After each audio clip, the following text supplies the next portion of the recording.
All right. Oh, okay. There we go. Let me pull it up. I'm gonna send another message just to the speech chat bot just to confirm that the TTS isn't actually broken and that it's just a misunderstanding on that. So let me see here.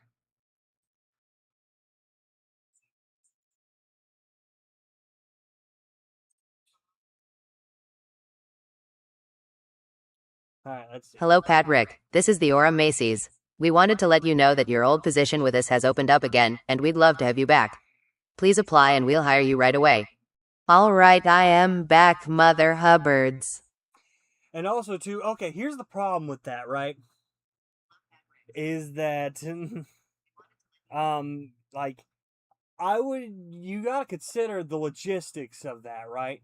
How would I get to Utah exactly to reapply for my position? Also, wow, is my webcam really? That looks blurry as shit. I don't know how to fix that. Whatever. But all right, but before we get started on the interview thing, I just want to talk about random things that were coming to my mind. I was thinking about, right? So I have this weird thing. It's a guilty pleasure of mine, right? Where on Instagram Reels or TikTok or YouTube Shorts, I'll sit there and listen to the ones that are like the AI reading, the Reddit stories and stuff like that. And I started thinking to myself, how many of these are actually real, right? Like, hold on, let me put myself more centered. All right, there we go. That looks better, I think. But like, how many of them are actually real? Because there's some that plausible. It'll be something like, oh, my mom said that I was stupid at my graduation, so I didn't invite her to my wedding, and she got pissed because I didn't tell her until after I was married, and stuff like that, right? But then there's ones that are like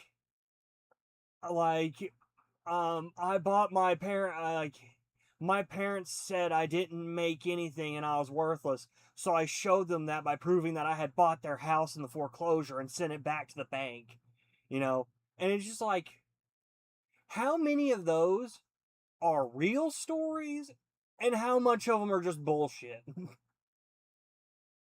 Because that was just something that was sitting on my mind last night. I was listening to one. It was basically the exact example I used to show why I think some of them aren't actually real. Was Yo, what's up? None much. I'm getting ready to stream. Okay, for context on what this stream is about, right? Besides my little bit of ranting here, right? Is when I get done with my ranting. So Reddit be like, I came inside my wife's dad at my dog's wedding and now my parents want to disown me. Yeah, stuff like that, except for it didn't have anything to do with, fucking the dog. But it's like, but no. But so last week's episode of the Landfill Lounge, right? We watched that documentary Mike Klum made about EDP, right? But this week I found out, because I was, on YouTube and stuff like that, so for context, in that documentary, they used snippets of an interview between Chris Hansen and EDP, right? Well, Chris Hansen on his own YouTube channel uploaded the full interview he did with EDP, right? That they used snippets of for the documentary. And today we're going to watch that. Right? That's the main goal of what we're going to watch today. Once I get done with my ranting here. But I'm saying though, and some of those stuff, like the personal claim that they were like, the head of a Fortune 500 company and all this other stuff, and it's like, I feel like some of these things, if the people were really as high up in like the world of finance and stuff like that as they say they are, then I would be able to look. Damn, what's crazy is someone was watching that documentary in the car next to me, LMAO. Nice. I will say this, right? And I stress this enough because when I watched that documentary, someone in my chat kept claiming the documentary made him look good, right? And in my professional opinion, I look at it like this. The interview was taking not the interview, but the documentary was taking a neutral stance on it. Like, It wasn't, sitting there saying, look at this evil, horrible man, or look at this holy man, It was just like, here's the information. Here's EDP's perspective on some of the things. Here's other people who were involved's perspective on some things. Here's Chris Hansen's perspective on some things. Bada bing, bada boom. Do with the information what you will. I still think, right after that stream. But, in my opinion, right, no, and the interview and the documentary had good production quality. I will give them tons of credit on that. But at the end of the day, right, and I want to clarify this because someone else kind of thought my opinion on it, whatever. No documentary or interview will make me think, you know what? I get it. I could see why he did that. So, I want to make it clear now. I do not support EDP. Or any of the actions he did. I just had a situation where one of the Discords I'm in, I'm banned from posting in the self-promo channel because they thought that the documentary and me were in support of EDP and what he did. And he was and the guy who told me, he said he didn't want to be associated with that kind of content, right? So that is why, so that's why I want to clarify this now. I do not support EDP. I will never support EDP. And no amount of documentaries or interviews or videos, stuff like that, will ever make me say he's a good person. Yes, he can do good things. I'm not saying, if I woke up tomorrow and I saw a news thing saying EDP is Trump if he was black and poor. In America, poor pedos get arrested and rich ones become president. Wow. And also, too, I would say, according to the EDP situation, not all poor pedos get arrested. But what I'm saying is, I could wake up tomorrow and if I saw you, Moist Critical uploaded a video saying EDP was found working at a soup kitchen, I'd be like, well, that's a good thing he's working at a soup kitchen, but he still tried to fuck kids. So that's not okay, I'm not, just because someone can do a good thing doesn't suddenly mean the bad thing they did is just off the table, And it's just and I feel like some people got the wrong idea and thought that I was into that, right, because of that. But alright. Also, hi Z Commando. I didn't see that was you that was messaging and stuff. I'll say that it's funny because you might notice the YouTube chat and the Twitch chat are wildly different. But yeah, so today we're going to be watching the Chris Hansen interview he did with. Well, let me start it back over. Pause this. We're going to start it from the top. Let me get my customary dog bowl. If you're wondering what this EDP 445 has a bright career in Republican politics ahead of him. It'll be wild if Trump ever advocates for him. But, oh yeah, so for context on something, wait, did I transition to the screen I needed to be on? No. Alright. So, I just want to explain something before we get too carried away on this, right? Stuff, because I was just thinking about it, right? The reason I have this dog food bowl here, right, is because if I leave my mouse unattended, right, and stuff, and even if it's flipped upside down on the mouse pad, it'll start slowly drifting in the screen. I'm rubbing my finger on it right now to emphasize it, right? But it'll start slowly drifting and stuff and make all this pop back up, right? And I don't want that, so I cover it with a dog food bowl, so it's in pitch black and nothing makes it move. So, let's get started. Actually, one last thing before we get to the regular things. Yeah, I am trying to get up .to50 subs for Last my week on Have a YT Seat, channel we so I spoke with can Mike stream Klum, from the director and PS5, filmmaker who put together which they only let you documentary stream called once The you Sick have Mind 50 of subs for EDP PS5. 445. Incredibly well done. Well, on this episode of Have a Seat with Chris Hansen, you are going to see my entire interview with Bryant Moreland, EDP 445, that I conducted Is Dollar a General while giving back you expired for dog food Mike now? Klum's documentary. No. This Hold on. You're with in family, for a it's ride. Family Dollar, not Dollar General. Who is EDP for? But whenever some stuff, this is back. I got this back when I was working there. What they have is they have a code for when things don't sell for so long, where it becomes what they call pennied out, and it's basically corporate speak for throw it away. We're not selling it, right? And they used to let employees take stuff home, right? So that's what I did. I took home a bunch of like cat. They had a bunch of these like little cat treats and stuff, some dog food bowls, some pet food scoops, stuff, and I took them home. Because in my mind I'm thinking we have, let's see, we have Bear, Chong, Poofy, her 2 kittens. Then we have 5 cats and 2 dogs. So having some scoops to scoop their pet food with would be useful to have. Also, why are my subtitles so small? Hold on. We are fixing that. Oh, options. Here we go. The only streaming I do is shooting streams of diarrhea out of my Piper Perry-sized anus. We'll do 75%. Gotta charge my phone. All right. And then voice boost. And then... Okay, we should be good. High voltage, same network, same speeds, better perks. Get a free Twitch, Kick, or YouTube sub every month. Hold on. https://instream.ly/ocker7wa2elta. I'm doing something here for the time being on that. Let me, because I don't mind having that bot there. But I haven't gotten around to checking if I have a sponsor on that, right? So, we're going to, I can't really,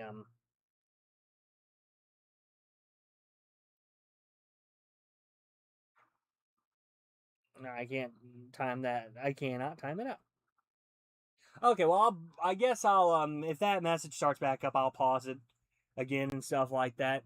But all right, let's get started. 4-5. When will Chris Hansen interview the Piper Perry Pornhub viewers? Probably never, because they're not pedophiles. Piper Perry's over 18. www.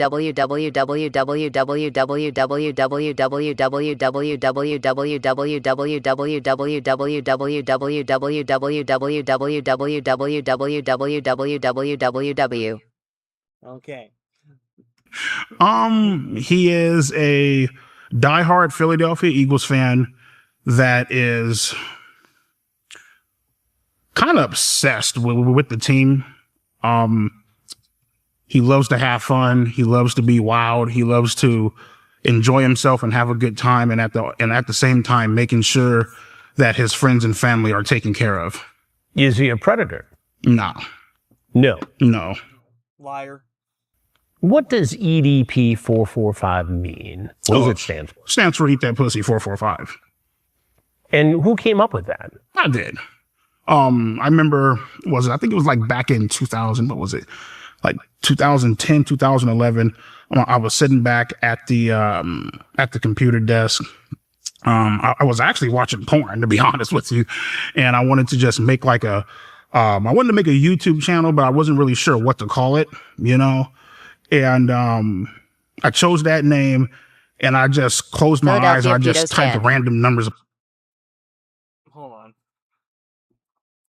I have no idea what you just said. Oh, I wouldn't call it TDP. On the keyboard.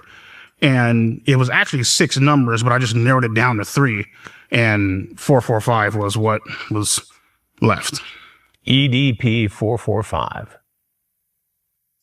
Yeah, there. Who is Alex Rosen? Alex Rosen, I'm guessing, is a guy that decided to, he's on his vigilante quest to go out and try to catch predators, but in my honest opinion, in a very unprofessional way. How did he first come into contact with you? I first came into contact with him during the whole, the whole setup sting operation. Yeah, sting operation in Bakersfield over there on Mount Vernon. I parked at the Rite Aid across the street, I mean, you've seen the video, right? Right. Parked at the Rite Aid across the street, walked over. There's like apartments that go up in like a slope, kind of, you know what I mean? Parked right here, walked over, and as I was walking up, he must have been hiding, I'm guessing, by the wall where the Jack in the Box was. You know, I didn't see him, obviously. Came up from behind, and that's the first time I ever met him. Why did you? Also, too, okay, he says he came behind, because I'm thinking, too, like, theoretically, if I was in his situation, right, if I saw anybody else in that little alley he was talking about, right, where he got stopped, right, I would have just kept going and been like, and just, you know, and made up something to be like, you know, to get myself out. Like, if somebody confronted me on it, because it's like, you know, even if it wasn't a sting, if someone saw me go in that house, they would be like, if that trial ever happened, they could have neighbors like, oh yeah, no, I watched him go in there around this time. And it's just like, you know, you don't want witnesses. You show up that day? Why did you go to that location? What did you think was going to happen? I showed up to that location that day, trying to, obviously meet up with an underage girl. You know what I mean? And, I guess you can say, I don't know, trying to have sex. I don't know. I mean, whatever. You trying to have sex with a 13-year-old? I will say, part of me, in my mind, I get that he's saying, I don't know, because it, like, whether he's, you know, stopped being a pedo or not, right? It does sound like there is no way to make it sound better, right? And I think he understands that. But at the same time, though, in my mind, I'm thinking, you do know. I don't know why you're saying you don't know. Like, you are well aware of why you were there. You agreed to do this documentary, and you explained why you were there. Like, don't be telling Chris Hansen, oh, I don't know. Girl. For the most part, yep. That's a crime. Of course. Why did you do it? Well, see, the thing is, right, a lot of people have to, and again, I'm not justifying it, I'm just trying Well, you shouldn't justify it because it's not justifiable. It's a crime. Right. You know, but at the same time, I'm trying to... It's predatory. Right, I understand. Bruh, I guess And I I'm was trying trying to commit statutory rape IDK, man. I was in a weird mood that day. Feeling a little quirky, you know? You know how it is. I'm trying to get people to understand, you know, where I was in that state of mind at that time. You know what I mean? The thing is with YouTube, right, and it all kind of goes back to whatever. The thing is with YouTube is that, you know, being that popular and having that much money and having that much of a following and stuff, you know, the power kind of gets to your head. You know what I mean? You kind of get the big head a little bit. You know what I mean? You kind of have this whole sensation, you know, and this whole tendency of, you know, you think that you can't be touched. You know what I mean? And that's pretty much, why I showed up, you know what I mean? Very lonely, didn't really have anybody to interact with, you know what I mean? So, but there's being lonely and preying upon a 13-year-old girl. You're right. Yeah, I was gonna say too, it's like, I'm a lonely person too, and you don't see me come in like, hold on, minors.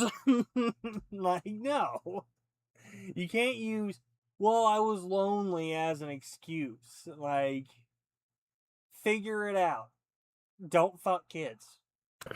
Being lonely is finding somebody who is of legal age, whether it requires you spending money or whatever it requires to be with and to do what you need to do to not be lonely. This is a sexually charged conversation with someone who told you she was 13. Right. Sophie, who reached out to whom first? She did. She reached out to you. Or Alex Rosen or whoever it was. Alex Rosen posed as a 13-year-old girl. Yeah, that's what I'm guessing. I just found your YouTube channel. Why are you so funny? She says. You say, because I keep it real on those faggots. That's why. I'm 13. I don't know if I told you. Yeah, you told me. We're just chatting. We cool. That makes up you and about 99% of my no pussy getting faggot fan base. Ah, okay. Bet. So she makes it clear, Right. or Alex Rosen posing as this girl makes it clear that she's 13. Right. And the conversation gets sexual, Right. graphically sexual. There's grooming. Right. I am absolutely shocked You that see- women his age weren't into EDP 445. He is such a catch. Yeah, a beluga. So shy and nervous, you say. Yeah, haha, I was nervous. My hands were sweaty. There's no need to be nervous. Just be yourself. Sophie says, you're a YouTuber. I watch and I got to talk to you. It made me nervous. Aw, that's so adorable. Remember, I'm just normal. What are you thinking at that point? What's going on in your head when you're having that discussion at that stage of the chat? And it's been almost 4 years ago, dude. I'm still like, But we're not talking about a passing conversation with someone whose age you didn't know. This was someone. Yeah, that's something I'm pretty sure Chris Hansen has a different perspective on this, right? But that's something in my mind too, like, yeah, it was however many years ago. He was saying it's like 4 years ago. But it's like, at the same time, like, that conversation and that moment destroyed his YouTube career, and call me crazy, but I would remember that. Like, if like, let's say I did something, right, that got me permanently banned from uploading content on either Twitch or YouTube or whatever, right? And stuff like that. That got me banned off basically every social media platform. I would remember that. Like, that would be something that'd be stuck in my mind for a long time. Like, this is the thing that ruined my potential to make money on the internet. So it just seems weird that it's like, oh, you forgot the day that your online career was just shut down? Like, what are you talking about? Like, hell, I still remember every job I've been fired from. I remember it, right? Like, even my first ever time getting fired, right? Just to go into my point here, was I worked at the Orem High School up in Orem, Utah, right? For one day. Actually, no. Actually, that wasn't the first job I got fired from. The first job I got fired from was Vivint, the Buffering. home security company in Utah. And what it was is that, for context, it was in the next town over from where I was living at, right? So if I didn't catch the bus, it took me a while to walk there and stuff. And there was too many times where I missed the bus and I got fired for attendance issues, and I remember that because they said, do I have anything to say and stuff like that? And I said no and all that, because I was like, and I remember because I said, it's like, is me throwing myself over this desk and begging you to not fire me going to make you reconsider your decision? No. So I'm going to go enjoy my surprise day off. And then the day after, I'm going to go start looking for a job again, which is exactly what I did. I remember I actually took one of my friends. They had these little food ticket things where you could go get free food from the cafeteria, or different restaurants around town you get free food from. I remember actually that day I had one of my friends pick me up. I'm not saying who he is, but he knows who he is, right? I had him pick me up from Vivint, right? And we went to J-Dog's up in Orem that same day. And I used my last few food tickets to get me and him hot dogs at J-Dog's. I remember exactly what I was doing that day. My first ever. So it just seemed, and that was like forever ago, right? Like, you know what? I'm going to pull this up on my phone right now, because I remember one thing I'm big on is I'll go through and I'll update my career history on my Facebooks, because this way when I have to fill out job applications, I can go back to Facebook and pull up the days and dates and all that stuff. So what we're going to do is, let's see here, search. I have to search my old profile though, because it's probably on my old account. Yep, it shows on here.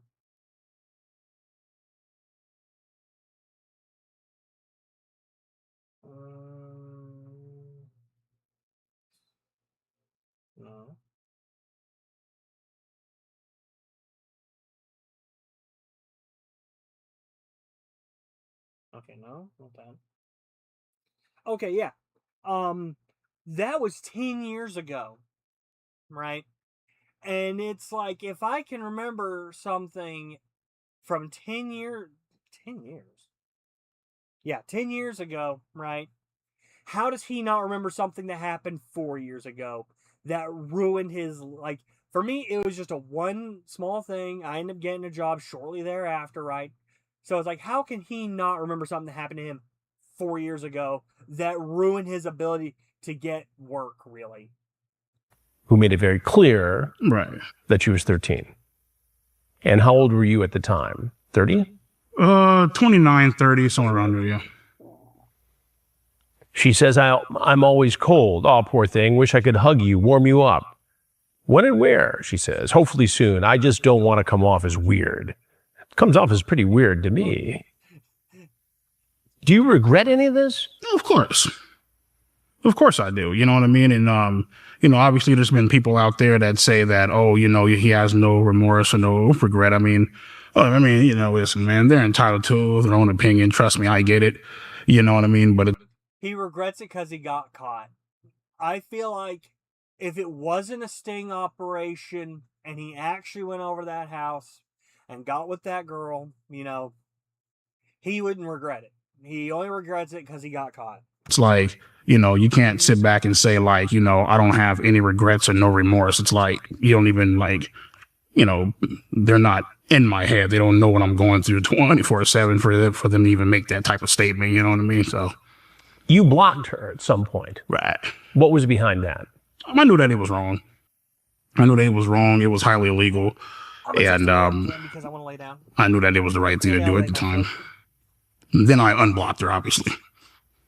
Why did you unblock her? Had you just blocked her and been done with it and done the right thing then, we wouldn't be sitting here having this conversation today. You would still likely have a YouTube channel making a lot of money and not the scourge of the internet for being a predator. That channel would be gone, but still, yeah. You know what I'm saying? Yeah, I got you.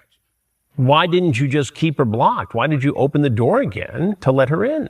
Like I mentioned before, just being lonely, not really having anybody to confide in, to communicate with, you know what I mean?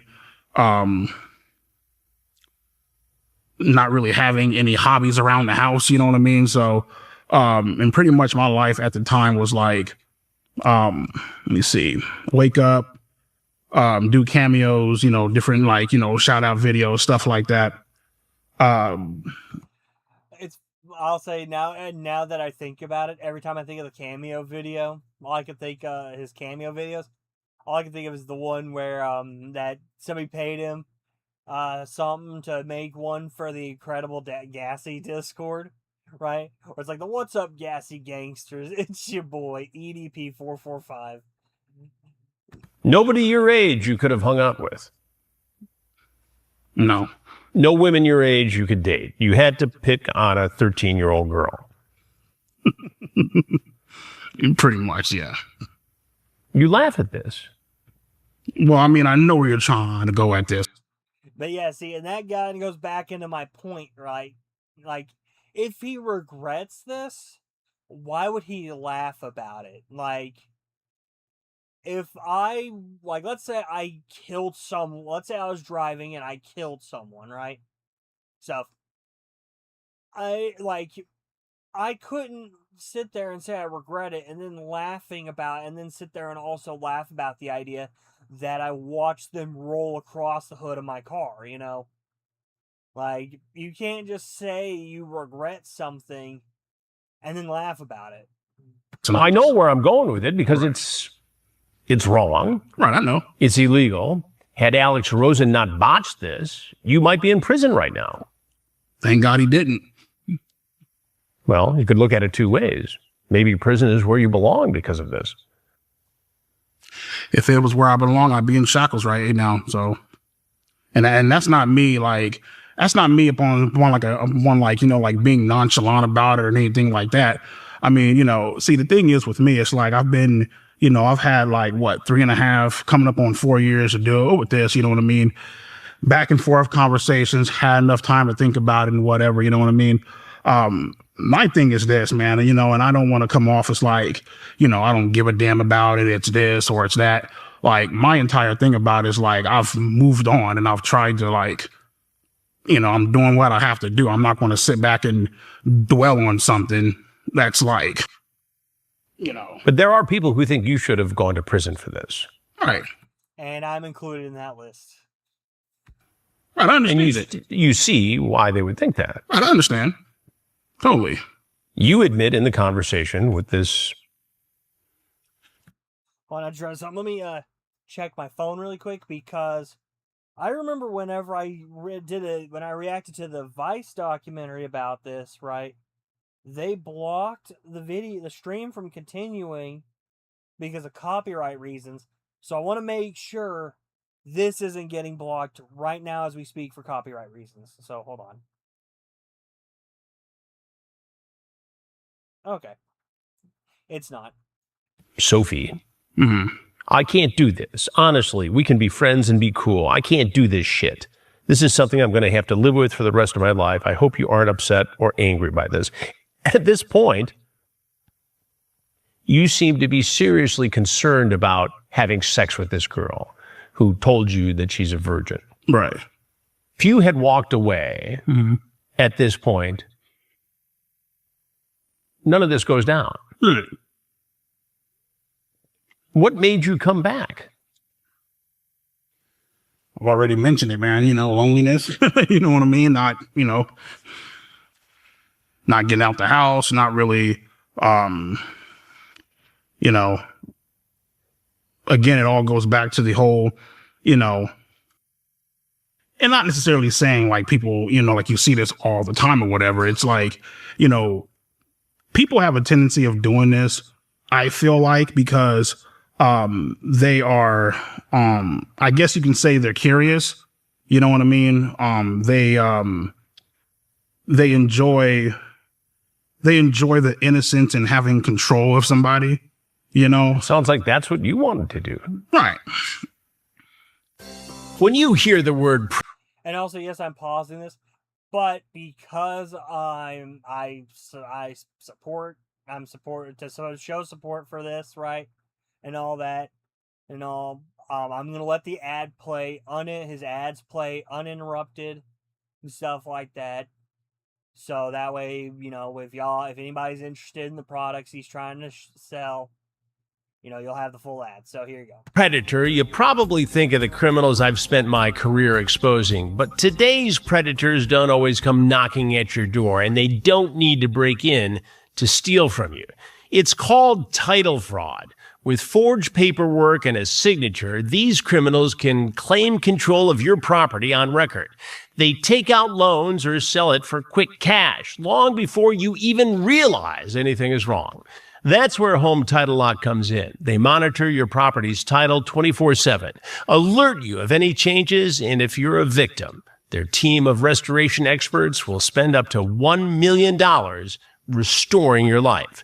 Predators count on one thing: people not seeing them coming. Don't give them that advantage. Use my promo code Hansen, HANSEN, at HomeTitleLock.com to get a free title history report, plus a free trial of $1 million triple lock protection, so you can make sure you're not already a victim. That's HomeTitleLock.com, promo code Hansen, or use the link below. So what else do you like, she asks. Which also, too, I want to say, Twitch, you can't really put a link in the description of a stream, right? But on YouTube, I did make sure to put a link to this interview, right, in the description. So if anyone wants to watch this without me yapping over it and stuff, you're more than welcome to. Like, I want to clarify now, I'm not trying to steal views from Chris Hansen, right, and all that. I just feel like this would be a good follow-up to the Mike Klum documentary and stuff that I watched last episode. So, again, go support Chris Hansen and all that stuff. I've already subscribed to him and all that. Go subscribe to him yourself and all that. And all right, let's keep going. You say as far as sex goes, sure. Well, of course, oral. And I also like role play. That's basically where you dress up and pretend to be someone else, or you pretend to be daddy's little girl, But all that stuff is further down the road. Can't wait to kiss you. You're making me feel all types of ways, she says. Tell me how you feel. Just let it out and be honest. Or should I come kiss and hold your hand and force it out of you? Just keep kissing you and nibbling on you until you say it. And I know the perfect stop, too. I'll nibble on your ear. Trust me, that's most girls' weak spots. She's 13. Yeah, I was about to say, that's a lot to say to the 13-year-old. And you're grooming her. You acknowledge it's wrong. You block her. TBHTTPS://instream.ly/ocker7wa2emta. Okay. You seem to have a conscience for a little bit. Right. Why didn't you just keep her blocked? You know, I don't really know how many times I have to say it, man. It's been like, loneliness, I'm not sure what you want me to. Well, I'm trying. I know what he should have done, right?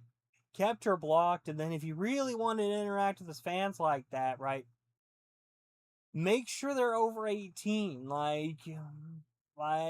because even non-sexual stuff aside, right? I don't see a situation where I have a meaningful conversation with someone who's under 18, right? Like, especially 13, like, what am I going to talk about? Hot Wheel cars in 7th grade? And I might even be wrong on the grade, like, no, just stop the conversation right then and there. Like, I'm not gonna do that. I would say at most, right? If you the most you should message someone if they're underage and they message you and they say something like the initial message of like the OMG, why are you so funny? The most you should say is, oh, well, I appreciate you enjoying my content, and all that. And that's the most you should say, right? I can leave it at that. By all means, I'd say you're more than welcome to acknowledge that, hey, this person's a fan, and I like that. I like having fans myself, and yes, if someone messages me out of the blue and says, OMG, I loved your stream and stuff, I'll be like, oh, well, thank you, and stuff, but I'm not going to go further than that, especially if I know they're under 18. And I don't think I would need Chris Hansen to tell me why that's wrong. I'm trying to understand it. I'm trying to understand why you didn't leave it when you should have left it.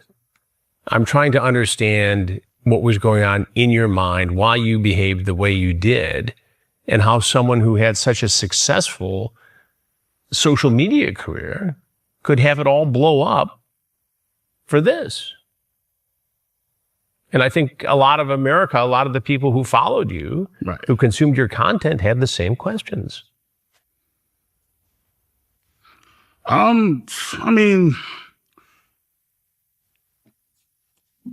don't really know what you want me to say. I don't want you to say anything except tell me the truth. That is the truth. I was lonely as hell. I wasn't really going outside. Really didn't have much of a life outside of YouTube. You know what I mean?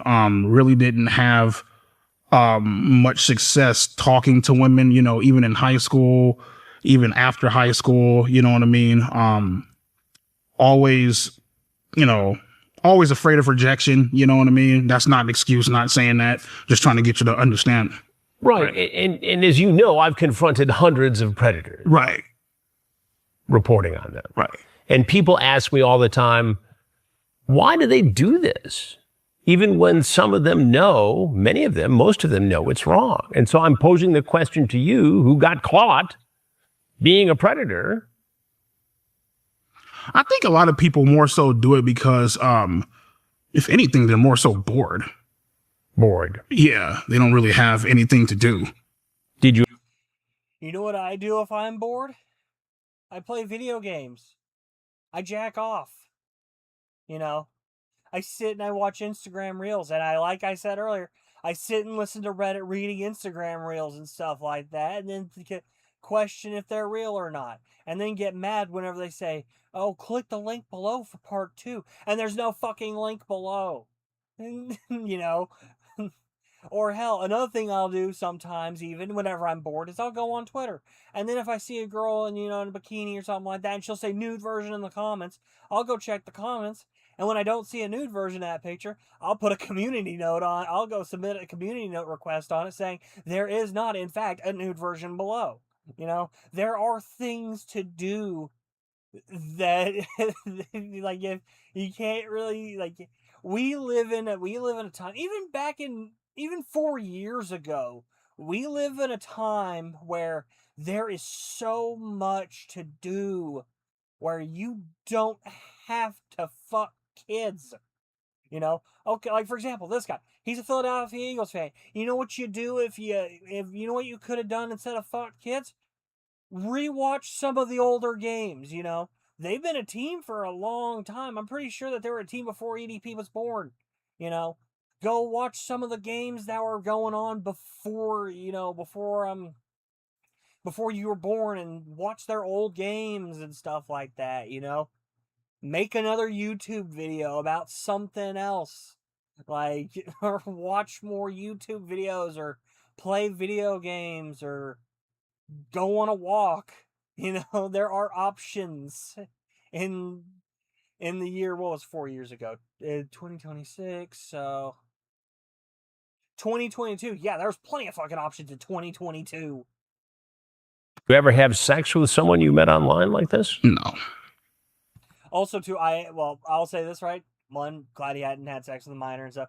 But I will say, with the Chris Hansen question, I get that. I personally think that online dating apps don't work, because I've maybe gone on... No, I've actually only ever gone on one date I got from Tinder, right? And it's kind of a bit of a funny story here, right? So I took this girl to IHOP, right? And she ordered a salad. I ordered the chicken and waffles. That's like one of my favorite things they have there, right? We eat, we talk, we get to know each other and stuff. I couldn't tell you what her fucking name is at this point, and it's been so long, right? But then she took me back home because I didn't have a car. And I asked, "Oh, when can we do this again?" She's like, "I don't see us doing it again." I was like, "Okay, well, since we're not doing this again, man, stuff, can you tell me what I did wrong so I know for future reference, And then she straight up said to me, "Maybe don't take a vegan to IHOP." And I'm just like, well, maybe tell people that you're vegan. I understand you don't want to be the stereotype of the "I'm vegan" when unprompted, right? But at the same time, though, if I'm suggesting we go to a restaurant that is gonna, like, make you uncomfortable because you don't like meat or whatever, right? Maybe say, "Actually, I'm vegan. Can we go somewhere else?"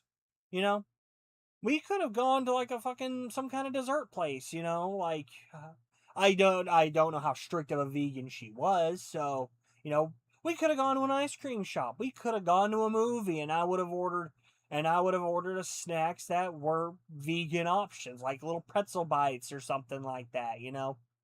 I should have taken her to fucking Five Guys, is what I should have done. You looked down when you said that. Where else you want me to look? You want me to look up? And nah, I didn't. No, I didn't.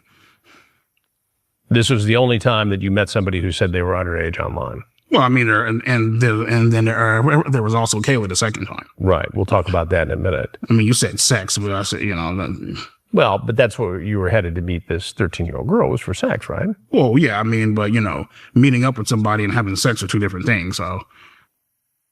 Oh my God, babe, it's a playful spank, you say. When I spank you, it's supposed to be sexy, LOL. If anything, I just bend you over and kiss your ass. Oh, that's hot, she says. Probably lick at some too. Lick my cheeks? Yes, well, maybe, but only if you're a good girl. I want to lick something else too. If you keep being mean to me, I'll be forced to punish you, and LOL, and you have to guess. I'm going to get you out of your shy and comfort zone. What are you trying to do here? Yeah, I was about to say, he can't be like, well, meeting up and having sex are two different things, while also being the same guy who had that conversation with someone he thought was a child. here with this. What do you think I'm trying to do? Well, it sounds like you're trying to sexually assault a 13-year-old girl. If that's what it looks like, I guess that's what it is then. I mean, That is what it is, and you in the documentary admit that's exactly what it is. What do you mean? Well, I guess that's what it looks like. That's what it looks like. Like, my brother in Christ, you said that's what it is. Handcuff you. Throw you in the back of my car and bring you back to my dungeon, LOL. You talk about climbing through a window. You're so hot He wouldn't fit through a window unless it was actually a French door. and cute and even had me jerking off. Were you masturbating when you were talking to her? mm-hmm. You sent her pictures? Yeah. You sent her pictures of your penis. Oh, it'll be okay, baby, I promise. I'll go slow, to the speed of your liking. Whatever you don't want to do, I won't do. But if you enjoy it and want it in all the way, then I shall satisfy my princess. This is a 13-year-old. This is...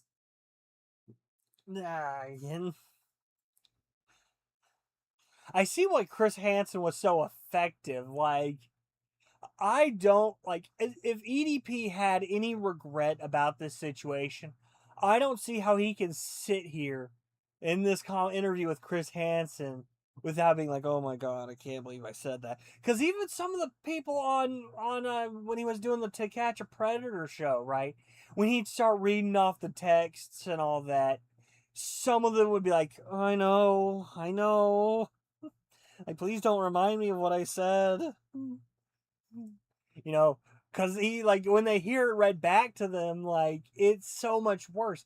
Even some of the jokes I make in my, group chats and stuff like that are nowhere near this, right? If someone read them back to me, especially someone that's, like, a stranger or something like that, you know, and they had maintained a straight face and were dead serious, right? Even I would probably be like, I know what I said. Can you stop?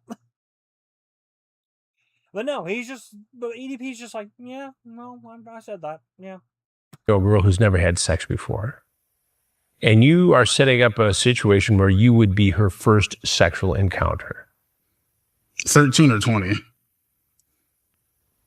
Because there's rumors out there, 13. The decoy was 20. Alex Rose. No. But in the scenario where you thought you were talking to a 13-year-old girl. Right. So let's not bullshit around about that. Oh, yeah, I ain't bullshitting. I got you. Okay, all right. If there was a 13-year-old girl here who was willing to have sex, you would have had sex with her in all likelihood. And that would have been her very first experience, potentially scarring her for the rest of her life. Sure. And you're talking about this like it's just something I did because I was lonely. It is. I mean, what else you want me to like? Well, I know, but don't you think this stuff's true? The thought of your pretty, cute, sassy-ass little mouth sucking on me is incredible. Can't wait to see how you suck on it. I want to eat your pussy. How? Basically saying I want to eat your pussy is like basically just sucking on it and licking on it. And then you show up. What do you think would have happened had there been a 13-year-old girl? Probably would have had sex. And what do you think that would have done to that 13-year-old girl? Oh, scarred her. Just scarred her? You're that casual about it? I mean, scarred her, tormented her, emotionally disturbed, PTSD. It would have been a horrible thing for her. Do you feel guilty still to this day? Of course.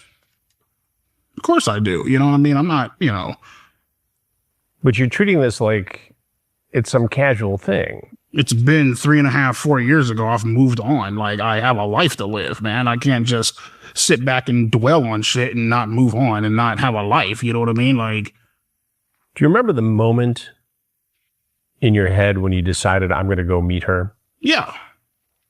Tell me about that. I was sitting up on the couch. I called up my friend Philippe, who originally told me don't go. It's a setup. You know what I mean? And originally Oh, okay, hold on. I had to wait to see because if Philippe was the one that gave him a ride, I think he said that he drove himself. But I'm sitting there thinking, like, if I was in EDP's shoes, right? Especially considering that, you know, it's a pretty well known fact how illegal what he's talking about is, right? Like, I wouldn't tell anybody where I'm going. Like, I would be like, you know, if like let's say for example, my little brother saw me leaving my camper and stuff and heading out to the car or the van and stuff to head to do all this, right? And he asked me where I was going. I'm like, oh yeah, no, I'm just heading down to the gas station. I won't be too, I won't be too long. You know, I might bring you back something. You know, just so like I would not tell a soul of my actual intent. And then he's here like calling for, yeah, I'm gonna go fuck a kid. Like, what? Wasn't going to go. She called me back a second. Well, there was the first time she called, I believe. First time she called, we were going to meet up. Then I called my friend Philippe. He told me not to go. It was a setup. Then I remember, I believe I messaged her.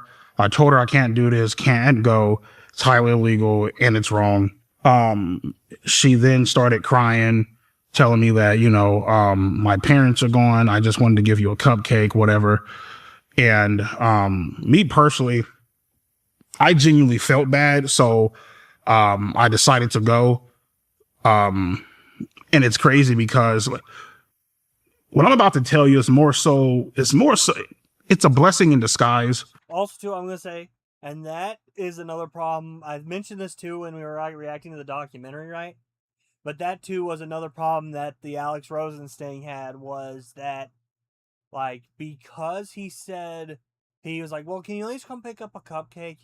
He had plausible deniability, you know, because, like, yes, there was all the sexual conversations and stuff, but if he messaged her saying, I can't do this, you know, and then she messaged back saying, well, can you come get a cupcake at least, right? He could say, yeah, I was coming to get a cupcake. See, my messages show that I probably wasn't going to do that. I wasn't going to do that, you know? So it's like they shouldn't have even, like, tried the cupcake bit. At the time, I'm not sure if you know, but I owned a lot of firearms and stuff. And I actually had a Glock 17 on my counter, which I was actually going to end up taking with me in case, you know, shit went sideways, you know. And I took it with me, but I walked back into the house and I left it on the counter. You were going to bring a gun with you to that meeting. And it's a good thing I didn't bring it with me, because if I had have, and Alex Rosen and the whole camera crew would have came, yeah, I'll probably be going down for 3 counts of murder in the first degree. You would have shot Alex Rosen and his crew. Yeah. Shot him dead. Yeah. You truly believe that? Oh, yeah, I truly believe it. Blessing in disguise, man. So I left it at home. What makes you so sure that you would have pulled that Glock 17 out and killed all 3 of them? I will say this, right? On the note of what EDP's saying, right? Like, you can say you're going to do something, but until you're in the moment, you know, it's an entirely different thing. Like, you know, like, for example, my little brother will propose ridiculous hypotheticals to me and stuff. And I'll tell him, like, I'd say one thing, you know, like, but like, for example, like, and a good example of one he asked me one time before is, would I rather have sex with a man or get shot, right? And I could sit here and say, well, get shot, you know. But at the end of the day, if I was in a situation where I was in a room where I couldn't leave the room, and there was a naked guy with a gun, and he said, either I could shoot you or I could fuck you, you know, I might be singing a different tune if I was actually in that situation, you know. Like, but so it's like I could see why it's like he's sitting here saying that he'd kill him, and he could say he genuinely believes he'd kill him, right? But it's like, but when you're in that situation, right? Like, let's say he did bring the gun, and Alex Rose and all them did confront, right? And he, like, what are the actual chances he would have pulled out that gun and actually shot them, right? I believe that's right. You know, the thing is, right, when you're in that situation and you know, like the whole, you know, fight or flight thing comes into play. I'm not sure if you heard that before. You know, like your ass is on the line and you don't know what to do. You know what I mean? And you know that these people are here to, you know, potentially try and attempt to ruin your damn life. You will do all type of wild shit. You know, not saying that I didn't take any role in that. Obviously, you know what I mean? I could have just said hell no and just not have went, you know what I mean? Which would have been the right thing to do, by the way. Right, totally. But yeah, I mean, I've there's been times, like, even since moving out here, I was a gun owner and stuff like that. And I would go to the range and stuff like that, you know. This is probably about like 6 months to maybe a year after. So it happened in 2021. So maybe like summer of 2022, you know what I mean? So around there, I would go to the range and I would, in my mind, you know, when I'm at the range, now I'm talking about, you know, full on arsenal, fucking Scar 17, AK-47, you know, I had it all at my disposal. You know what I mean? In my mind, while I'm shooting the target, I'm killing Alex Rosen, all the fucking people, Master at Work, all those people, that, you know, that partook in this, you know what I mean? There's been times where, like, I've literally told a friend of mine, do me a favor, come over here, change the combination to this goddamn gun safe. I don't feel safe having these things around me, you know? Because you were going to strike out at Alex Rosen or because you were going to kill yourself? I was going to strike out at Alex Rosen. Well, a mixture of both. Well, I guess you can say, well, the Alex Rosen thing already had happened. Right. You feel me? But so more so myself. Were you still angry at him that you would go hunt him down and kill him? Oh, yeah. I mean, there were multiple times where, like, now, I mean, I've had, I've still had, like, loyal, you know, like, followers and fans and stuff hit me up on Instagram and stuff. They're like, you know, I don't condone doxing people no matter whatever they did. You know what I mean? They were, like, hitting me up and like, yo, man, we have his address. You know what I mean? And in my mind, you know, and even in my sister's mind, well, not my sister's mind, more so like my friend Kelvin's mind, who I went to high school with, you know, me and him were having a deep-rooted conversation and stuff, and he's all like, well, okay, it's not even an hour, and I'm already like halfway into it. Well, obviously, yeah, what you did was wrong. You know, I'm not going to say that it was right. He's like, but at the same time, he's like, I've been knowing you for a long time. I know that you're a good person. You know, he's all like, but at the same time, you know, and I'm not switching the blame here. That's not what I'm doing. Okay. He's like, you know, at the same time, what they did was very dangerous. Like, who's to say you can't find their address or load up your car full of guns, drive to Texas and go fucking murder them all? Because right there, I have his address. It's literally right there. Did you think about doing that? Yeah. Hell yeah. I've literally thought about, you know, like, you know, I've thought about. I will say this. EDP's friend has a point, and this is another reason why I think all the stings that were done against him were done very poorly, right? Which is also mentioned in the documentary. Because, see, in Chris Hansen's case, right, he had his team there, and they also had the cops waiting around, like, nearby to basically grab the guy when he went to leave, you know, stuff. So it's like, once they left, the cops were already on their ass, right?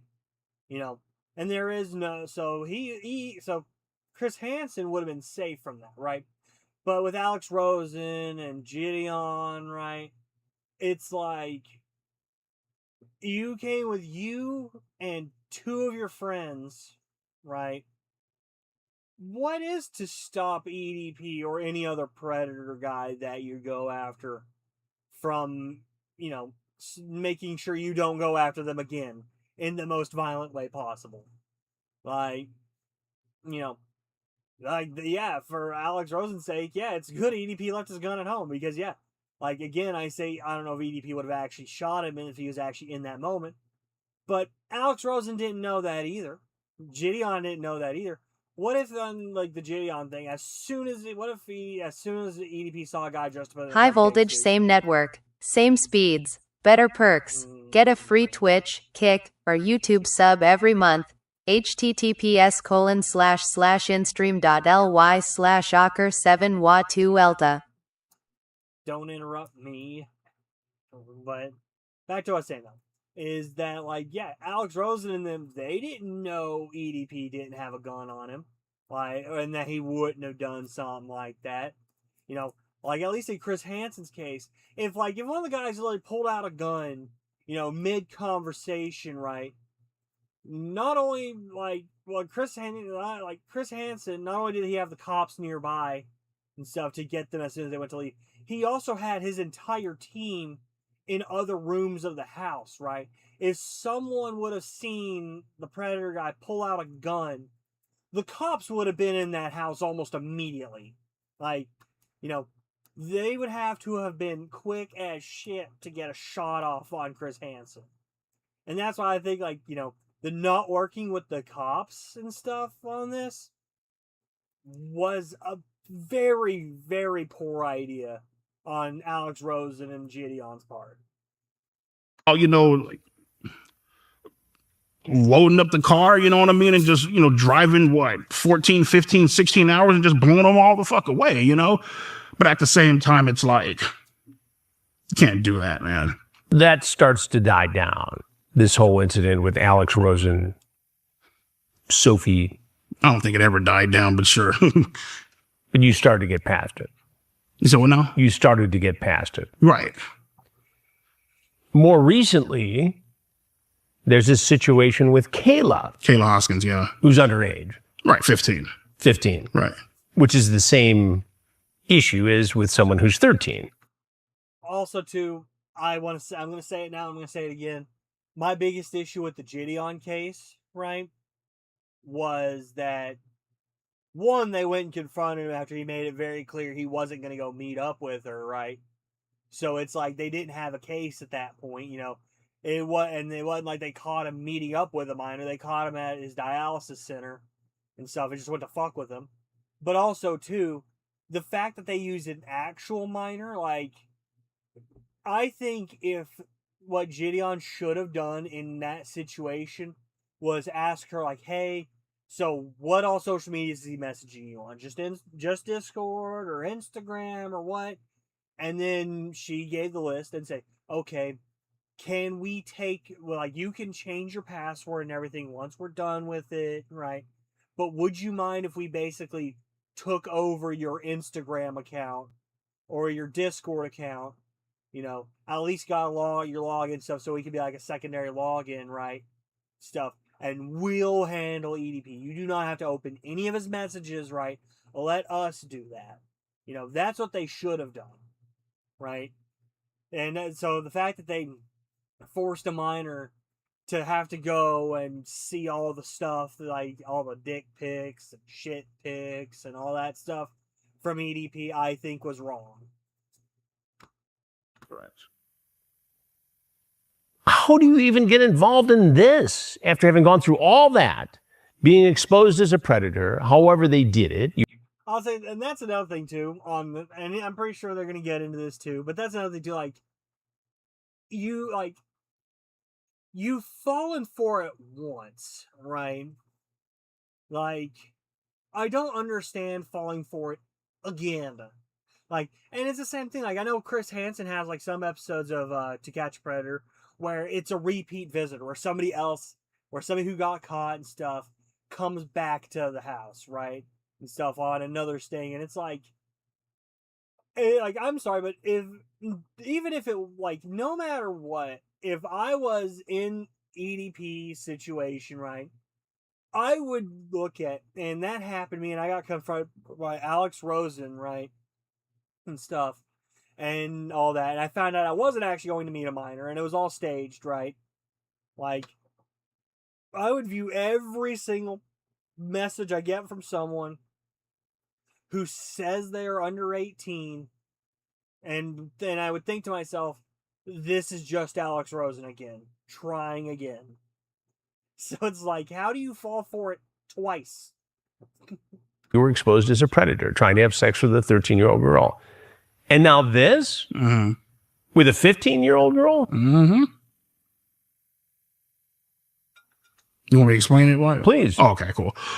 Yeah, so pretty much at the time, I believe she hit me up first, which was, I believe she was sent by Gideon. You're so fucking hot, you know that? I'm literally leaking pre-cum just thinking about you is what you say to her. Yeah. Again, going back to my point, like, I don't see how EDP's just sitting there all casual and calm, right?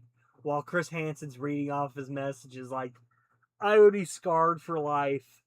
Like, imagining, like, because Chris Hansen, to me, right, the vibe he carries off, right, too, is like, for example, imagine if your boss sat you down and, like, I'm gonna read off one of my things I submitted to that EDU website thing that they had to stop, like, that was supposed to be like, you use that to stop woke stuff in schools, right?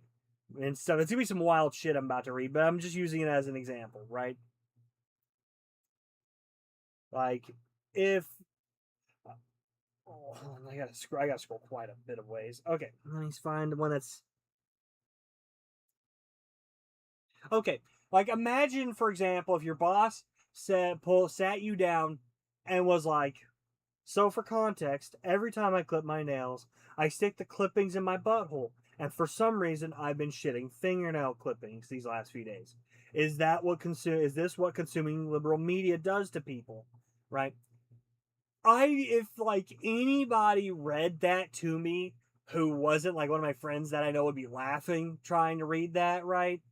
So who was like reading that to me with a straight face, with the most professionalism as they possibly can manage, right?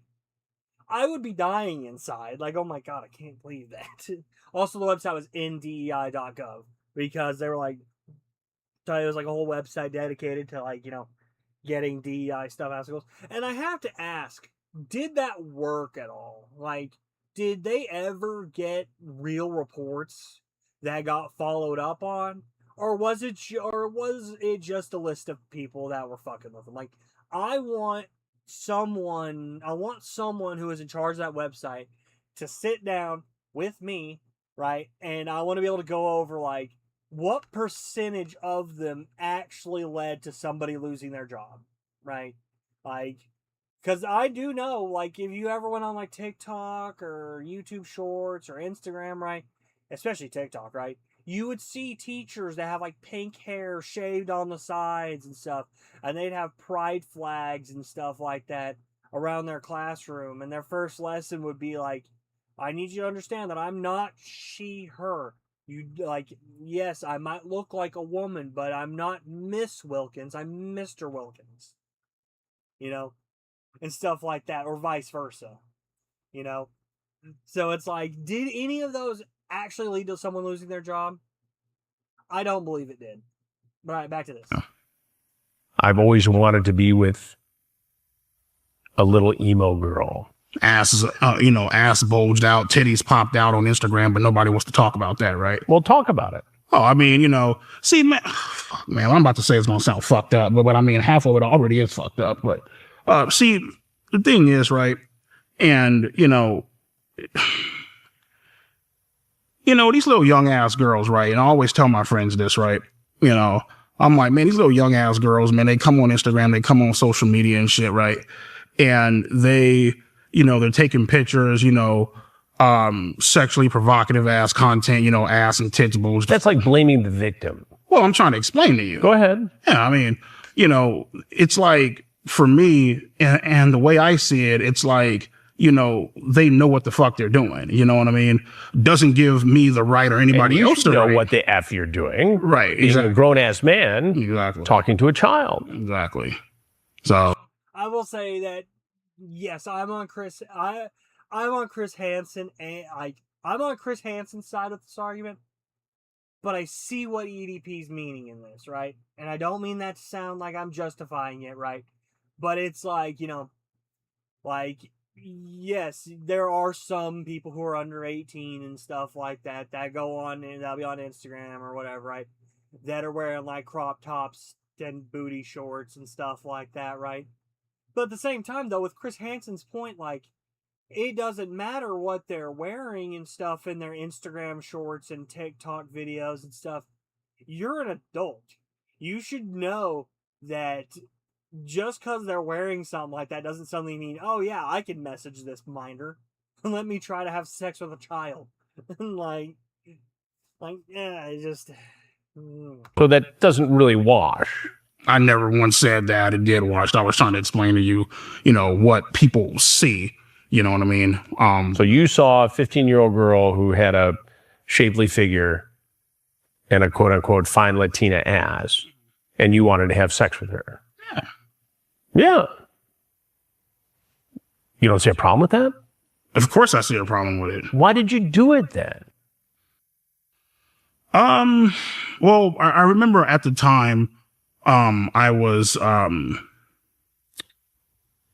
at the time, I think I was working and I had recently, I think I went homeless for about like a month, simply due to the fact that it was like some shit going on with the apartment complex or whatever. And so, I was doing overnights at work and stuff like that. And, she randomly hit me up one day. At the moment, obviously looking back upon it now, thought that it was a good idea. That's why I did it. I'm telling you right now, you threaten. If you fuck me over, if this shit goes wrong in any way, shape, or form, I'll give your soul to the Lord because your ass belongs to me. So you know what you're getting into is illegal. Right. You've already been stung once. Got out of that by the skin of your teeth. And that goes back into what I'm saying, right? Like, especially because he says that she messaged first, right? And stuff. Like, and considering that's exactly what happened in the Alex Rosen sting, right? If I was in EDP's position, my first thought would be, this is Alex Rosen again. Or this is somebody else trying to do what Alex Rosen did. Right? So, like, I wouldn't entertain the idea. Like, yeah, no. If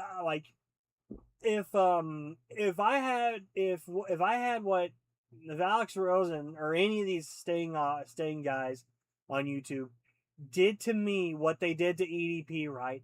I would give up online dating entirely. Like, I'd be like going through Tinder. I'm like, how many of these are just like fake people trying to trick people? Well, I would give up any sort of online shit like that. Like, nah, I ain't fucking around with that. And now you're involving yourself potentially with a 15-year-old girl, and you're threatening her that this better not be a situation where she fucks you over. In other words, I'm going to shoot your ass if you fuck me over. I'm going to shoot your ass.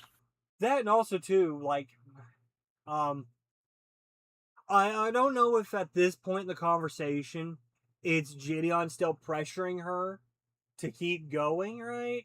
Or if this is the initial message she sent, right? And this is a follow-up to that, right? But it's like, if I messaged a girl, right, and she messaged me back, like, saying something like, if you're lying to me, I'm going to bury you under the fucking road, under the fucking sidewalk or some shit like that, Like, if, like, I messaged her and stuff like that, we started going on, hitting it off, and then she said, if you're lying to me, I will kill you, right? I would end the conversation right there. I don't need that kind of person in my life. like, if this is Gideon egging her on and telling her, hey, just keep messaging him, right? I could understand her not dropping the conversation. But if not, if I was her, I would have been like, no, I'm not. If you're going to sit here and threaten me over this, I'm not getting involved. Like, no. You threaten this girl.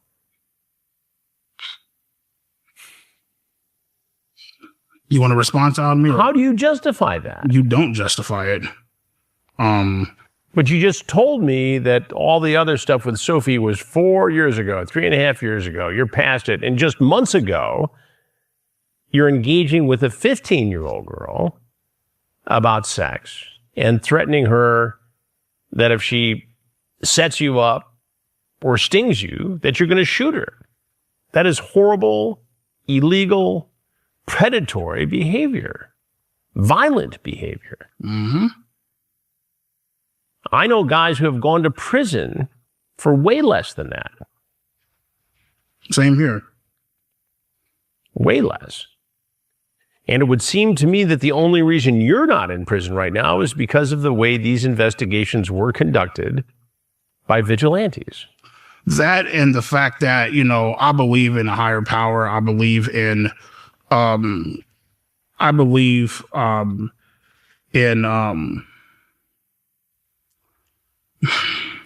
believe in my mom's spirit is always with me wherever I go. And so, you know, I believe she saw what these people's true intentions were. And I feel like her and God stepped in and was like, yo, like, you know, shit ain't gonna go down. If God saw their true intentions, God saw your true intentions. And I don't think God would have picked you over them. Like, I know I'm an agnostic, right? I don't fully believe in God. To me, it's like, it's a stance I've always felt ever since I became agnostic, is basically, I can't prove he's real or not, so I'm not going to sit here and say he's real or not, right? But it's like, if God was real, right, and stuff, knowing what I know about God as someone who grew up as a Baptist literalist, right, and stuff, like, God would not have been on your side in this. He would have been on their side. If anything, what God would have been more likely to do, right, is have them call the cops first and give them the evidence, and then they set up with the cops when it would be a good time to stop you, right? So, no. And also, too, if you think your mom spirit is watching down on you, right, then I don't see how he could do that kind of stuff. Like there's things like I can't imagine, like, if I felt like my mom was looking down on me and stuff like that, there's things I probably wouldn't do, right, and stuff in my life. And it's just like, I know one thing for sure. If I felt like my mom was hovering over my shoulder and stuff like that, you know, like in spirit form, I wouldn't be like, yeah, she's okay with me having sex with a child. Let me do that real quick. Like this. But I have to tell you something. Had this been me doing an investigation and you had surfaced in this way, your EDP 445 ass would be in prison now. And at the same time, you see what I'm saying? Yeah, and at the same time, I kind of wish it was you, Chris, to be honest with you.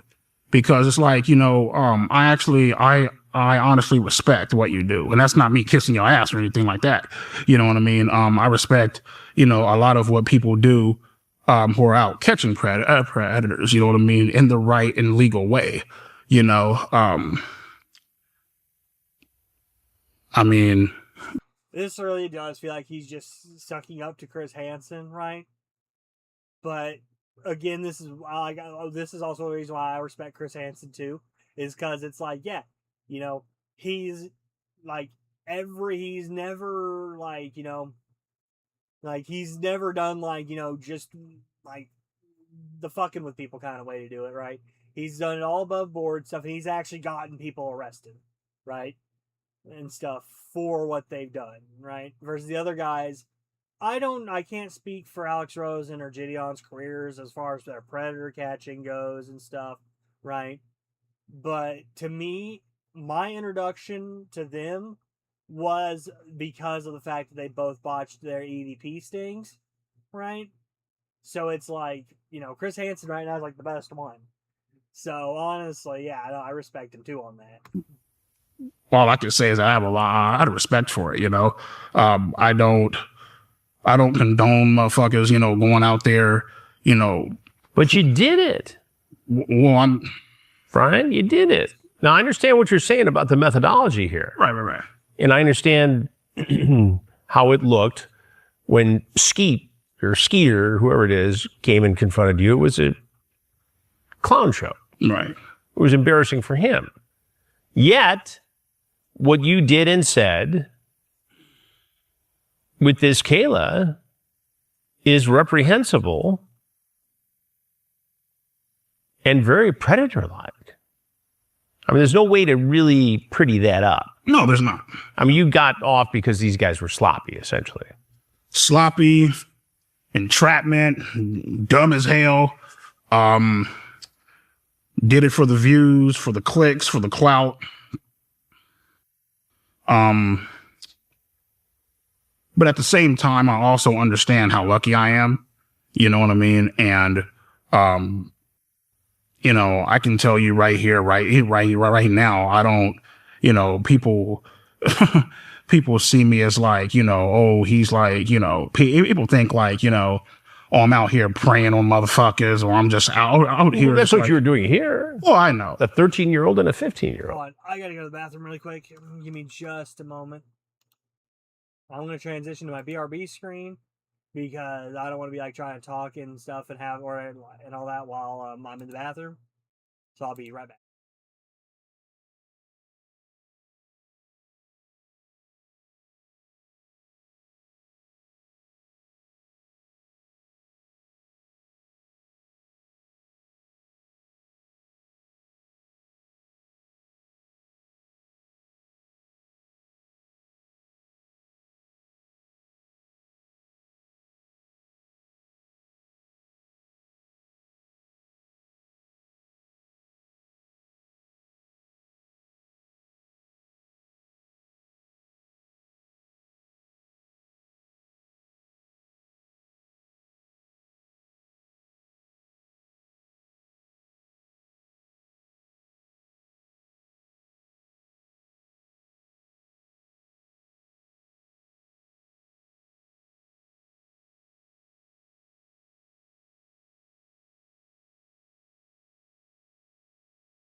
TBA https://instream.ly/ocker7wa2emta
All right, I'm back.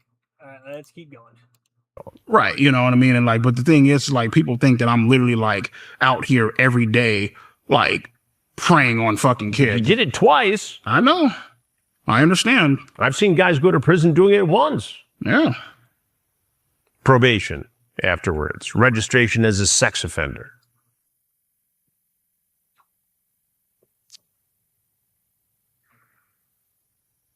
What do you say to other men who may be entertaining getting into a sexually charged conversation with someone who's underage? Set up. Don't do it.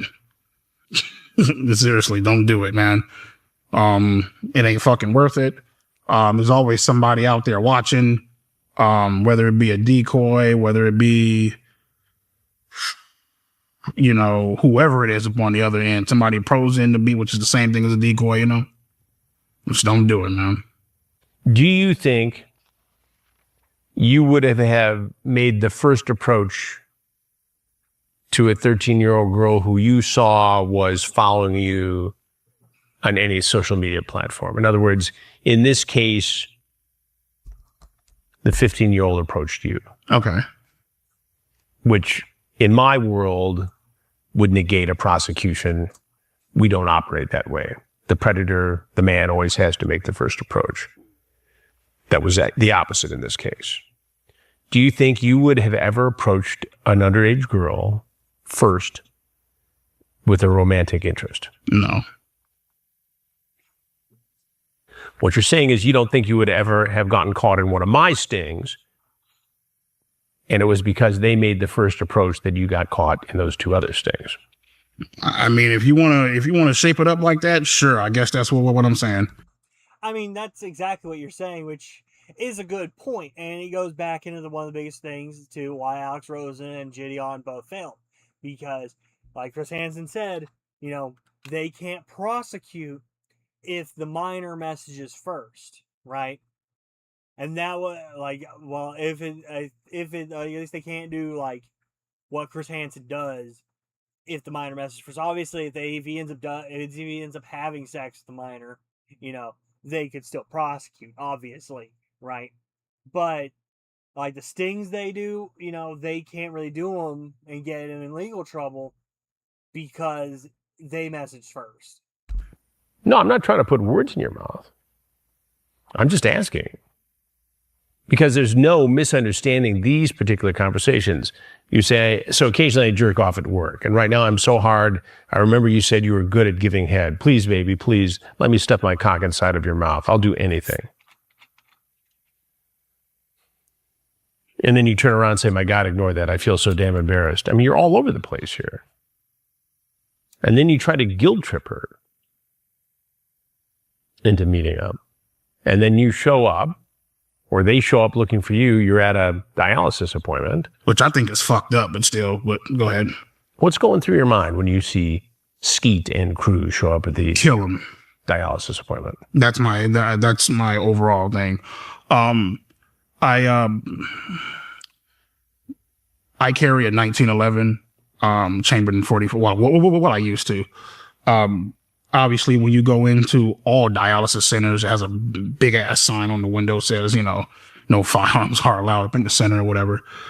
And it's funny because, well, it's not funny, but what I don't think is actually in there, and this isn't justifying it, but I believe I believe it was on a Friday.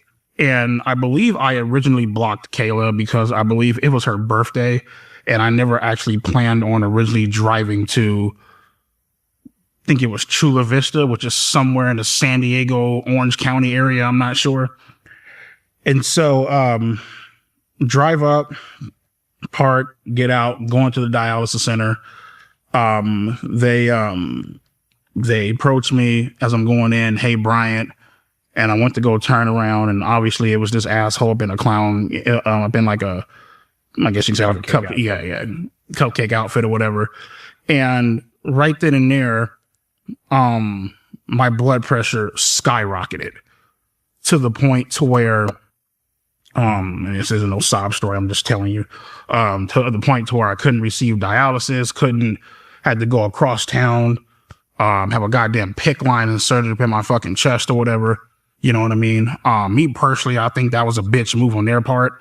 It's like, motherfucker, you could have approached my ass at the grocery store, the fucking park, shit, even at work. You know what I mean? But it's like you approach me at a fucking dialysis center where my goddamn life is pretty much on the fucking line. You know what I mean? And but anyways, I do that. Sorry. I do that. They try to give me dialysis. Don't get it. They're gone when I leave. Before I even go into the back to receive dialysis, call the police, give them a call, let them know I'm being harassed. They don't do shit because, you know, most of these prank YouTubers, they like to hide behind this bullshit where they're filming on public fucking property and shit. You know what I mean? Which I think is the ultimate fucking cop out, but whatever. They say they can't do anything to police. Get in the car, drive across town, North Vegas to the access center, have a surgical procedure done. I was saying that's another thing too. He's talking about going to like the North Vegas and stuff, right?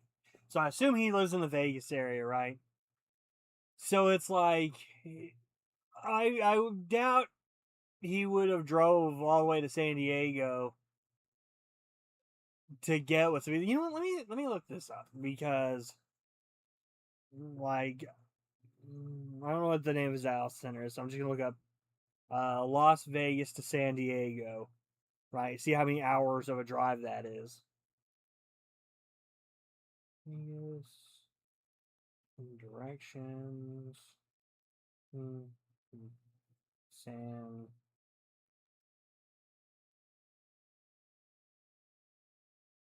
Okay, it's a 5-hour drive. So theoretically, right? I'm pretty sure he was never. I'd like to think he wouldn't have met up with her because, you know, he still got his job and stuff. He's got his dialysis and everything, right? And it would be 5 hours there, 5 hours back. That would be a 10-hour drive for one time of sex. Like, I don't realistically see that happening. Get out, walk into the car.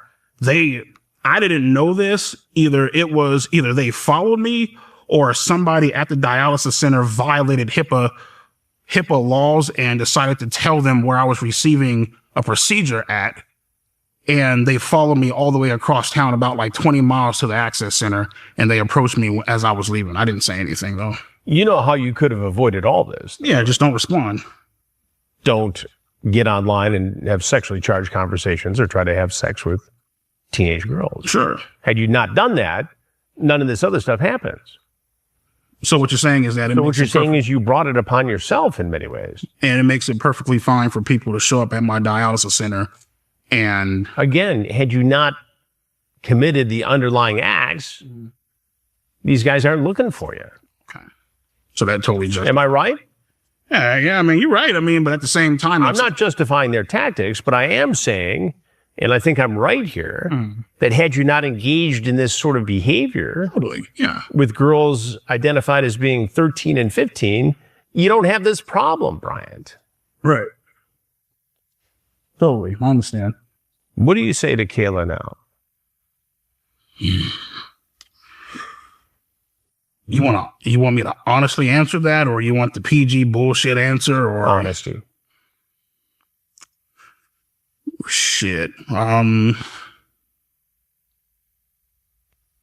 be honest with you, I ain't got nothing to say to her, to be honest with you. Do you have any remorse? Of course I have remorse. You know what I mean? I just don't have anything to say to her. I'm pretty sure he does have something to say to her, but I will say I could see a point to not having anything to say, because it's just like, you know, no matter what he says, it's not gonna undo what happened, you know? Like, and same thing, you know, like, he could sit here and he can complain about Alex Rosen, and he can complain about Gideon, and he can complain about Kayla, and all that. But at the end of the day, like, you know, he's still in this situation, you know. There's nothing he could say that would make Chris Hansen be like, you know what, fair point. You have a great day, Mr. Bryant, and then walk off, you know? Like that like there's nothing he could say to make this better. So, and like he could say things to make it worse, right? But it's like, what's the point? Good luck with your life. You know what I mean? I don't really, I mean, I'm not going to, you know, one thing I'm not going to fucking do is get on my hands and knees and beg for her fucking forgiveness, because it's like, no, I'm not doing that shit. You know what I mean? But at the same time, it's like, I understand what I did was wrong. I have a lot of remorse for it. I'm paying the ultimate price, and I really don't have anything to say to her. And what do you say to people who think you should be in prison for what you did? I mean, you know, not to sound cocky or fucked up, you know, their opinion doesn't fucking matter at the end of the day. You know, they think I should be in prison. Well, tough shit, man. I think Donald Trump should be fucking president again. That doesn't mean it's going to happen again. You know what I mean? Like, and that's not me making that. I forget that they filmed this documentary over years, right? And this is like just one interview across in that time span. And so I wonder what he thinks about the fact that Donald Trump won the presidency. He's probably posted about it somewhere. light or joking about it, but it's like, you know, it didn't happen. I'm grateful it didn't happen. And I'm doing whatever I can. I'm going to therapy, going to counseling. I'm taking necessary steps to try to better myself. And if that isn't good enough for him, well, then shit, I don't know what else to say to him. You're in therapy now. And what can you say to me to guarantee you will never try to contact, have a sexually charged conversation with, or try to have sex with a teenage girl again? What can I say to you? How can you guarantee to me that this will not happen again? I don't know how I can guarantee it to you. I guess you're just going to have to fucking trust me. Your trust level isn't great right now. I understand. I mean, I know it's at, you know, up on a scale of 1 to 100, it's at about like a fucking 40. You know, probably lower than that. You know what I mean? 2, 3, maybe. Yeah, you know what I mean? Yeah, I mean, I understand, you know. I mean, all I can say is, I will say though, I see EDP's point here, where it's just like, you know, where it's just like, what do you say to somebody to make sure they don't believe you, especially if they believe that you won't do it again, especially if you have a track record doing it. Like, for example, like with me, right? Like, I cannot think of anything I can say to make anyone believe I will stop vaping, right? And stuff with just my words, right? I understand that my actions would have to be the thing that spoke for me, right? And, you know, I could sit here and I could say, like, I'm going to keep vaping. I'm not stopping vaping, right? I like vaping. But, like, I'm about to hit my vape right now. But, like, but two, it's like, there's not really anything you can say. Like, I can sit here and say, I promise you, I'm not going to vape again. Here, watch me throw my vape out of my camper, right? And then I open my door and I throw it outside, right? But what's to stop me from after the stream going out there and getting it again, dusting it off and using it again, you know? And same thing for this, you know? He could sit here and say like, hey, look, I promise I'm not going to do this again. Here, watch me uninstall my social media apps, right? And then when the interview's over, he just goes back out to his car and reinstalls them, you know? Like, there's nothing you can really say to guarantee these things. You kind of just have to let your actions speak for it, you know? Like you want Chris Hansen to believe you won't fuck kids again? Just don't fuck kids, you know? Like, and that's why I say I see what EDP's saying here. Like, what can you say that would make someone 100% believe you're being honest in these kinds of situations? Since I've been going to therapy, I haven't had any urges or any desires to even want to. But what happens if, as you said before, you start to feel lonely and need some company, and well, there's a 13 or 14 or 15-year-old girl available, or you're going to go for it again? Well, it's actually a good thing you say that, because I've actually had multiple people hit me up on Instagram posing to be 13, 14-year-olds, and I've blocked them all. You know, Well, after getting caught twice. well, yeah, I mean that's ultimately like learning your fucking lesson. I mean, I have to be a fucking, you know, just a complete dumbass. I mean, if not the fucking first 2 times, it's like, goddamn, you know. But like, you know, they would hit me up. I would see their profile, 14 block. Don't even say anything. If I do say anything, I'm just like, yo, go do your fucking math homework, block. Just don't. I'm not for the bullshit. Leave me the fuck alone. Here's a question, I have an answer. because I don't understand this part of it. Mhm. You are known for sending pictures of your own feces to people. Yeah. That ain't right. It ain't right for them to troll my ass either. Yeah, but let's stick with the one question first. Yeah. That ain't right. Right. What's wrong with you? I mean, the reason I do that is because people fuck with me. People troll my ass. People, they like to sit back and dox where I live, where I work and shit. You know what I mean? If anything, I mean, shit, man, you know. So you send them a picture of your feces to prove what point? Just to fuck with them, to see, hey, man, you guys control me. I control your ass back. You know what I mean? Now, to be honest with you, Chris, they're actually getting off light. If that was somebody else, you know what I mean? Motherfuckers out here doxing where they work and shit, they probably wouldn't beat their ass. You know what I mean? Because people can be found, just like I could be found, you know? So me. See, I'll say this, right?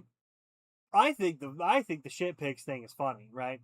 You know, I'm not gonna sit here and justify EDP. You know, I can't stress that enough. But like, I'm the kind of person who I would send someone a picture of my shit just because it's funny. Like, so the fact that they're like, "What's wrong with you?" and stuff, it's like, if it was me, I'd be like, "Nah, if there is something wrong with me, I don't know what it is. I just think it's funny." Sending disgusting ass shit pics, that's motherfucker, you getting off light. You know what I mean? And I honestly do stand by that. You know, it's like, I'm over here. That's your way of getting back at them. Right. I'm over here trying to do my thing, trying to work, trying to cope with all this shit that's going on. And you over here fucking with me. It's like, what, am I supposed to just sit back there and just fucking accept the shit? Or, you know, like, come on, you know what I mean? So why speak out now? I tried to talk to you several months ago, maybe a year or so ago. You declined the invitation. Why now? Why speak out now? What's the purpose of it? Well, I declined the invitation because I wasn't really sure who was, like, if you were real, you know what I mean? I've gotten mashed at work pretending to be Chris Hansen and all these other people, and I'm just like, it could be a fucking troll. It could be another goddamn setup. It could be somebody else, you know what I mean? So I just really wasn't sure which one was real, you know what I mean? And how's life for you now? To be honest with you, life is And also, too, I'll say, on the note of him not believing that, honestly, fair enough on that. I mean, hell, there's people on Discord that I'm friends with, right?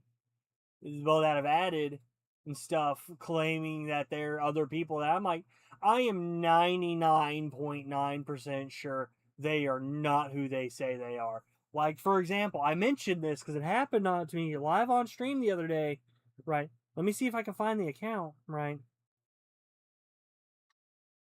But, let me see if I can find the account here on my Discord.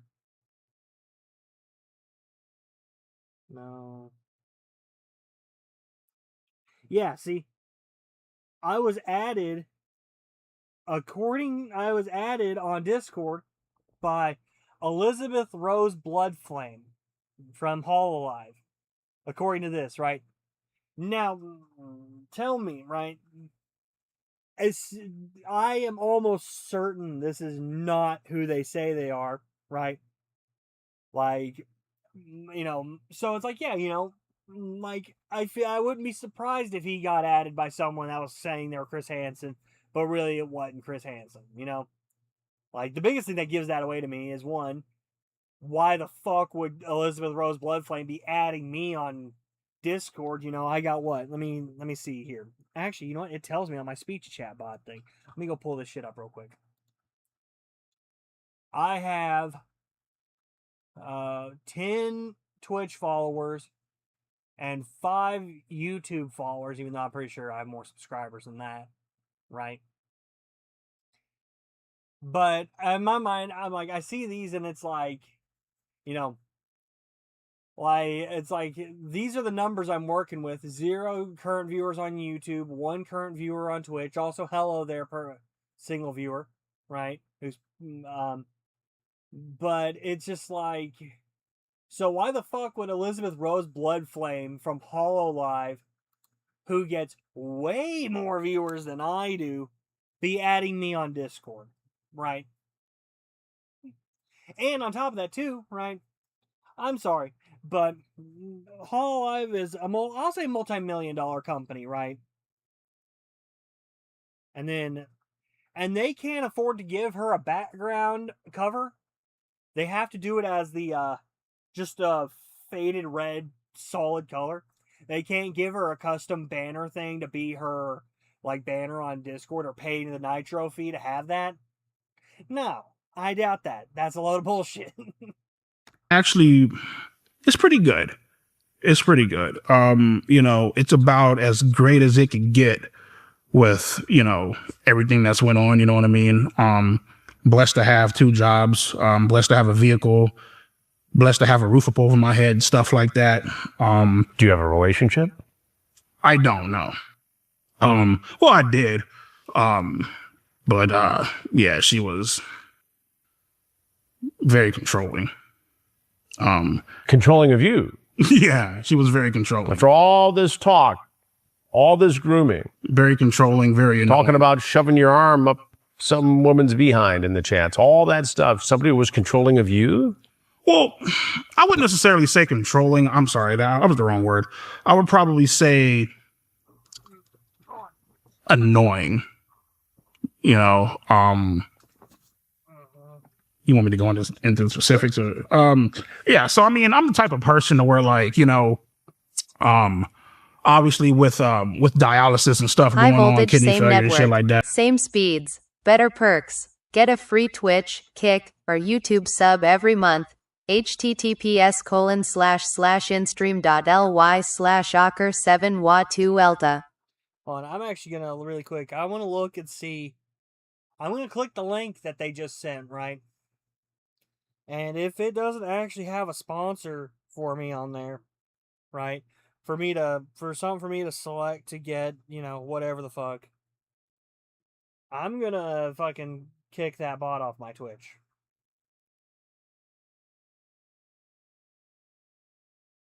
I clicked it. Alright, maybe I have to go. It won't let me open it through that, so let me try actually going to my actual chat and opening that up. Copy.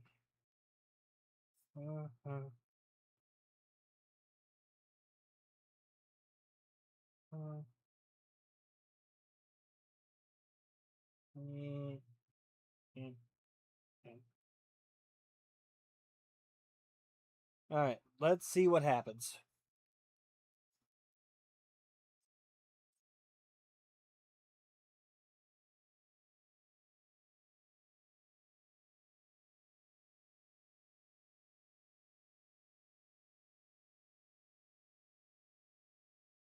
Oh, okay. Apparently, I do have a sponsor.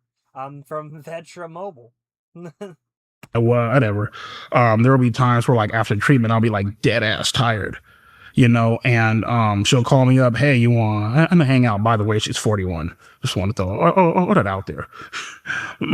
She'll hit me up and she'll be like, hey, you want to hang out? Blah blah blah. And I'm like, listen, like, I'm fucking like dead ass tired, like to the point to where, like, I'm literally crawling to get to my damn bed, and I feel like, you know, she'll, like, sometimes, like, low-key, like, guilt trip me into, like, you know, oh, well, you don't have to go, blah blah blah. And I'm just like, well, listen to the tone of your fucking voice. Like, obviously you want me to come over, you know what I mean?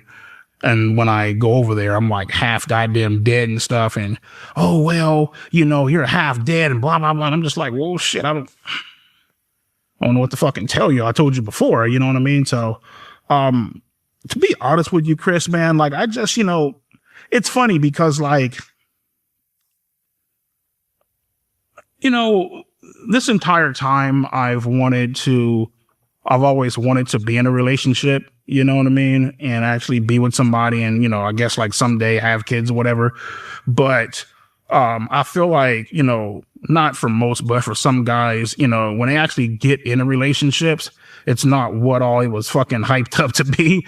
You know what I mean? You're just like, yeah, I would rather be the fuck alone. Like, you know what I mean? So Also, I'll say this too. The other thing too with what he's saying, right, that I could see is, and this is something I say all the time. I saw this on like Facebook one time, and I've said this all the time too, right? That it's like everybody has three faces, right? Well, actually, they have a face around like strangers and coworkers, a face they wear around friends, a face they wear around family, and a face when Bro, they're this alone, interview is long. right? Yes, it is. But and the thing is, it's like, you know, I could see like the other way to look at it, right? Of what him versus him saying that you just rather be alone, right?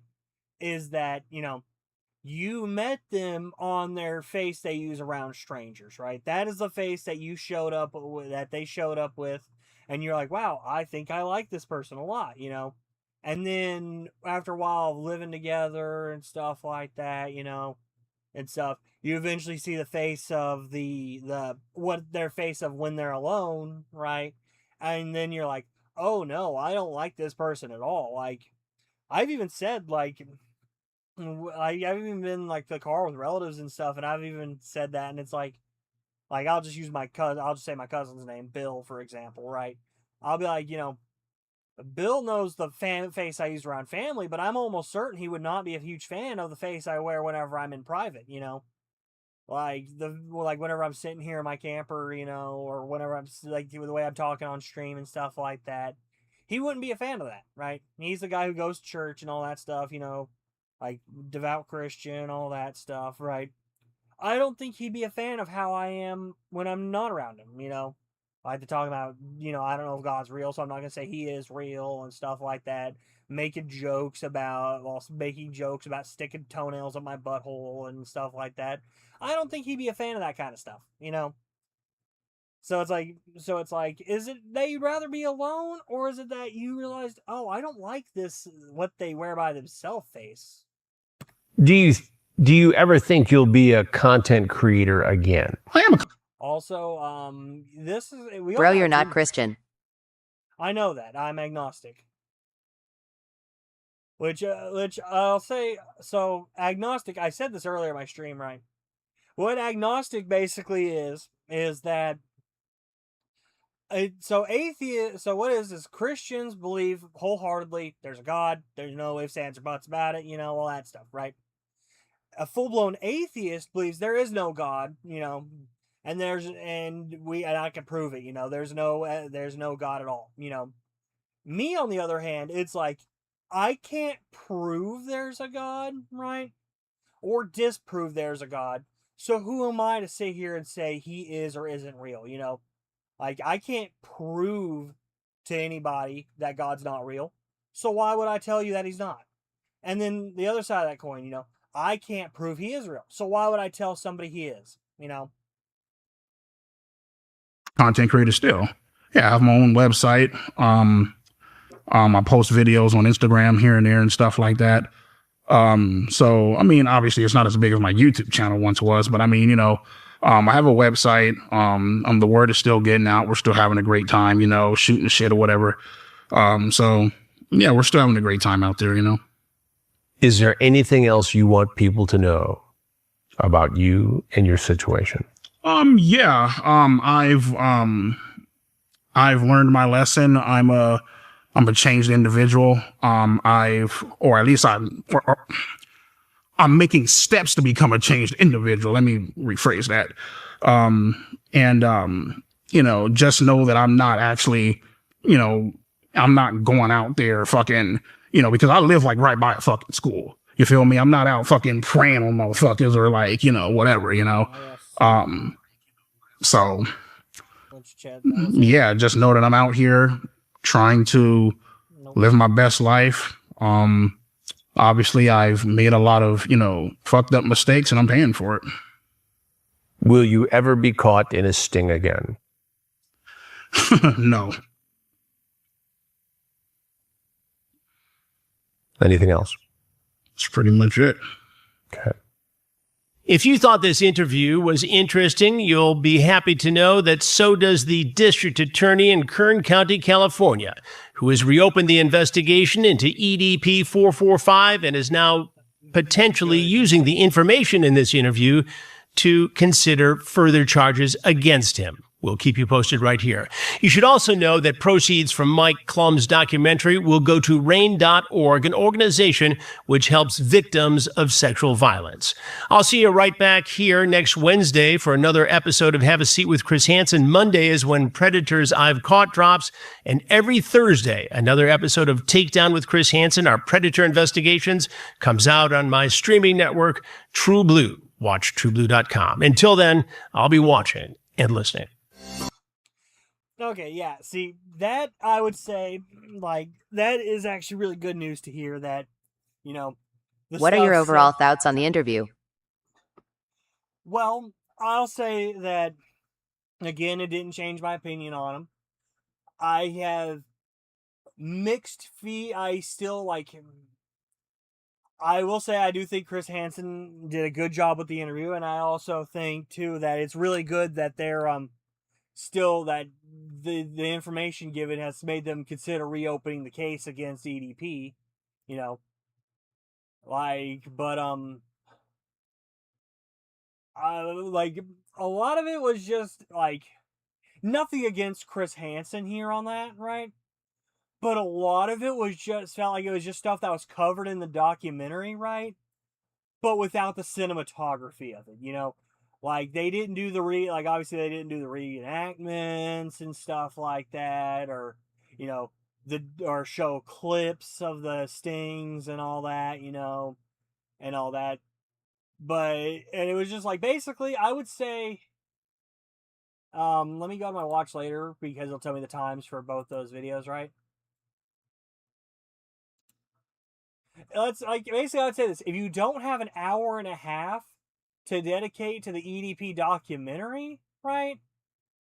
If you have 50 minutes to dedicate, you know, then you can watch the Chris Hansen interview and get the same thing basically. Also, I like this video here, but that video is fucking 4 hours long. And this is 9 hours long.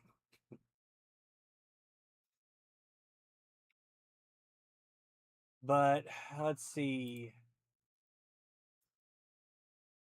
I'm not sure what I want to do now. I mean, I didn't realize that the documentary is gonna be. I still have an hour and stuff, and it's like I don't want to end this early, right? Like, I've ended early and stuff like that before, you know. I'm not gonna sit here and say I haven't, you know, and stuff. But like, I don't know if I feel all right with ending, like, you know, almost a fucking hour early. Actually, no, it would be an hour early. So, here's what I'm gonna do, right? We're gonna go ahead and do the check lesson on Duolingo, right? And then I'm gonna pull up the Landfill Lounge channel in the Discord, and I'm gonna pick another video of the ones that you've sent me thumbnails for. What if it came out that Chris Hansen was a pedophile? Would he have to interview himself? I don't think it would work that well. But alright, let's do this. Start challenge. Tedy. React to some slop on the Discord channel. That's the plan, but I'm gonna do the Duolingo first. Tedy. Bitch. Kde jí Jitka? Kde jí Jitka? Pobít. Kde? Dáma.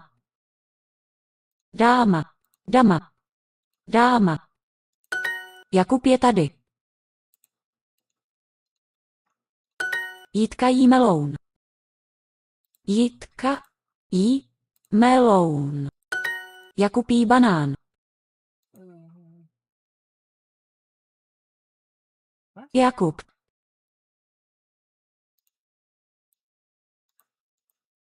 That is wild. That iViewersTwitchMax.com. hold on.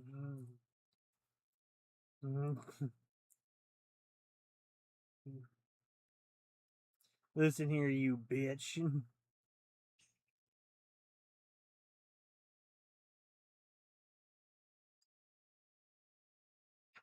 And I'm gonna let your punk ass fucking sell bots in my chat, you dumb bitch.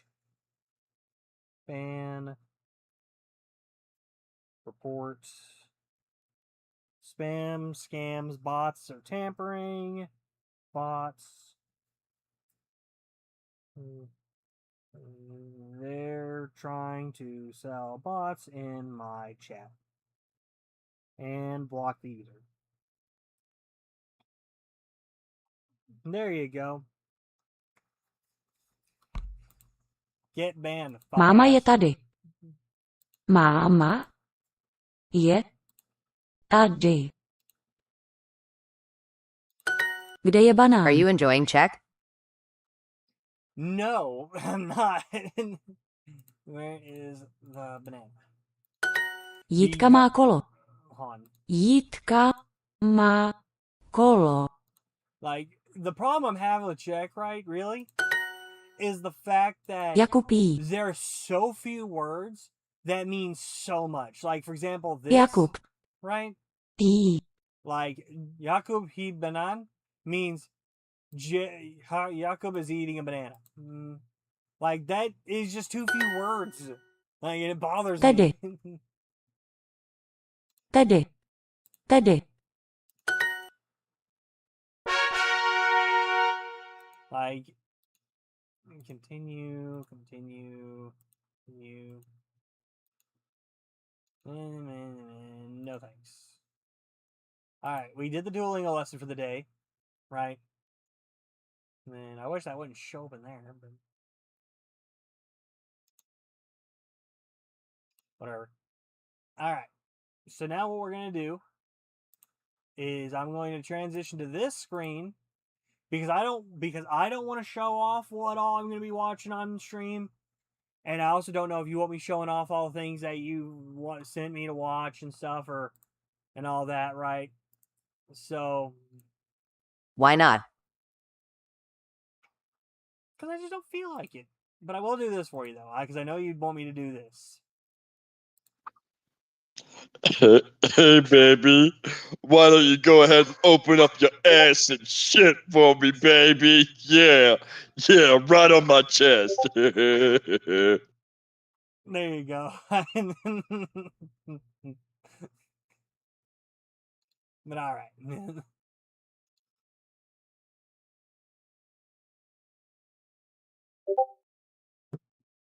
Let's see. You know what? This is a good one here. Let me make YouTube a what, bitch? Oh, that's fine. Okay.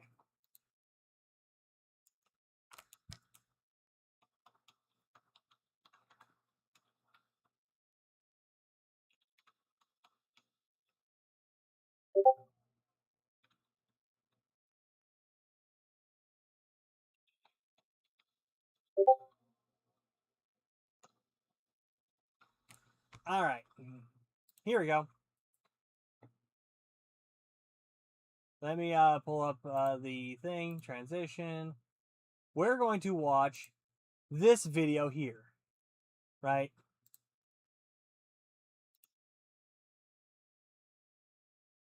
One year ago, it's late evening, and I'm walking out of the gym.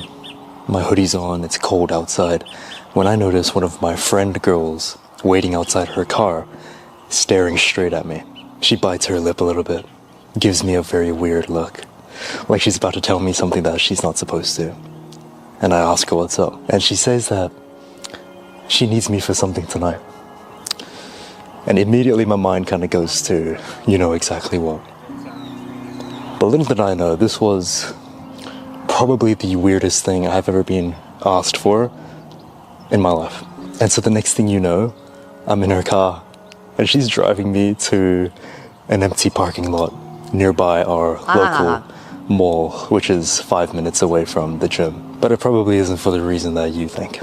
Because on the way there, she was explaining to me that there's this guy that she used to know back in her high school days that's recently hit her up on Instagram. So I expect this to be like a date with this guy or something. So it's like, okay, so, I mean, why are you bringing me along to this date of yours? But it wasn't actually a date. This guy hits her up on Instagram, requesting something very, very, very odd. And I asked her, like, what is it? And she does not want to tell me at all. However, she said she's getting paid a lot to do this. I'm just gonna say now, I feel like it's either gonna be one or two things. Something either extremely heinous, right? Or something very tame but shocking to be asked to be involved in. $1,000, bro. Literally $1,000. And she's willing to give me a cut of the money as long as I tag along with her, just in case nothing happens. Just in case what? Like, this guy tries attacking you? What?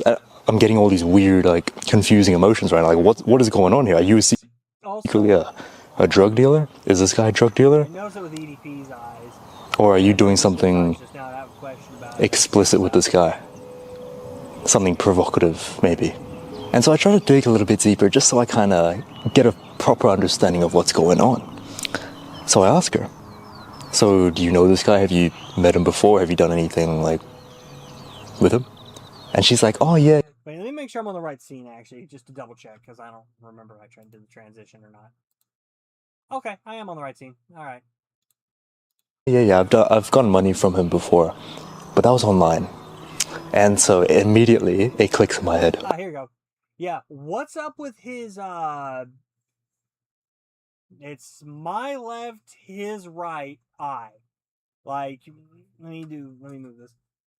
Like, this brown on his eye here, right? Like, it looks like the color of his eye has bled out onto the white of his eye. And so I noticed it with EDP too in that where it looked like it looked like he had a brown streak going across the side of one of his eyes. And I'm confused as to what that is.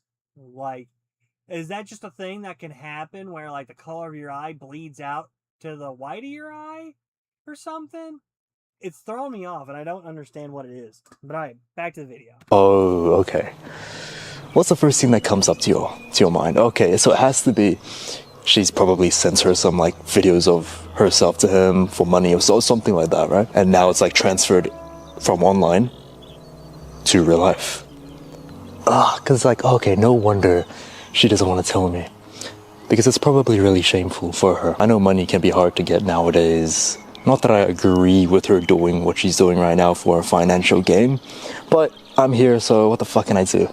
And so about 5 minutes go past, and we end up reaching the empty parking lot where this whole thing was apparently going to go down. And we end up parking, and she tells me that to stay in the car. And that she shouldn't be too long. 5 minutes at most. All you need is 5 minutes. Okay? And so I'm like, yeah, okay, sweet. You go do what you do. And then she's like, but if I take any longer than 5 minutes, you have to come and check on me. Okay? And I'm like, okay, yeah, sweet, okay. And so I am scrolling on my phone. About 3 minutes go past. 4 minutes go past. 5 minutes. 6 minutes. She hasn't come back yet. 7 minutes. Okay, I will say this. This guy, right? Maybe it's just me, but I'm the kind of person, like, okay, let's say I was in this situation, right? I would have set a timer on my phone for 5 minutes, and as soon as the 5-minute timer went off, right, I'd be up. So it's like the fact that he's like 7 minutes. I bet he's going to say 8 minutes. It's like, You better hope it's not nothing bad to happen to her, because you didn't go check on her in 5 minutes like she fucking asked. Now I'm getting worried. And I'm literally contemplating going out and checking on her. I'm this close to just opening my car door. Yeah, and you should have gone and checked on her, like she asked you to do. She said, hey, if it takes me longer than 5 minutes, check on me. Not longer than 8 minutes, not longer than 10 minutes, God forbid, not longer than 15 minutes. She said 5 minutes. So what the fuck are you waiting on? Walking out, because it's like, oh my god, I'm getting all these thoughts in my mind right now. What if this guy actually tried attacking her? What if she's dead? Like, genuinely. And so as I'm about to open my car door, I see her coming back. Thank God. Whew. She sits back in the car and she shows me her phone just like this. And I see plus $1,000 in her bank account. https://instream.ly/ocker7wa2emta. She wasn't lying. And she transfers like $100 or $200 straight to me. And I'm like, thank you. Look. I know you probably don't want to tell me like what happened. But it's really like irking at me, and I really want to ask you, and I just really hope it wasn't uncomfortable or like painful. I hope this guy didn't like do anything bad to you. Like, I don't know like about your financial situation, but I don't know if this is the right way to go about things. Oh no, don't worry about it. It was the easiest $1,000 I've ever made. I got paid to insult him. You got paid to insult him? Did I hear that correctly? $1,000.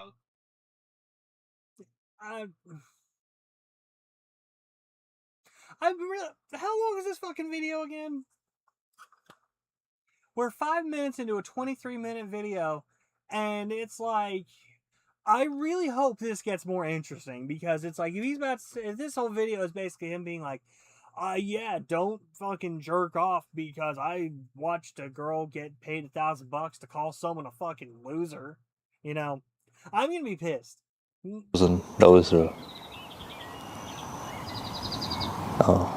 On that ride back home to my car, she started explaining to me that this guy that she knew back in high school was a very lonely virgin. He's very much addicted to watching adult content. However, one day, he would end up hitting her up on Instagram, and soon she would find out that this guy has a very, very, very weird kink. And so she ends up showing me some videos that this man had sent to her a while back. She shows me the clip. I hit play. It's him in his bathroom. Gooning is awesome, and Naked. this curly-headed fuck won't change my mind. Yeah, that's what I'm saying. I'm sitting here like, you know, my thing is like, I'm really hoping the story gets better, because right now it sounds like he felt so uncomfortable with his friend being paid to insult somebody that he's like, I can't jack off ever again, because it was so weird to know there's people out there who like getting made fun of. I'm like, that is the most tame fucking kink I've ever heard of in my life. You know, like the idea of, you know, you're having sex with a girl and the girl calls you a stupid fuck, you know, while you're doing it. You know, that's probably the tamest thing I've ever heard of. You know, like, I'd rather somebody be into that than fucking feet. You know, like. Now, like, I could maybe see what him making a video explaining how uncomfortable he was, right? If she came out like, oh yeah, he wanted to spend 5 minutes sucking on my toes and biting my toenails. You know, okay, that's a bit fucking weird. Okay, yeah, you got me there. I'm still gonna fucking jack off after stream's over, but I could see why you might be a little weirded out by that. You know, it's not the craziest thing. You think, ugh, that's, you know, but no, just insulting. Let's just keep watching the video. Let's see if this gets any good. On his knees, licking his toilet bowl. And it did. Okay, fair point.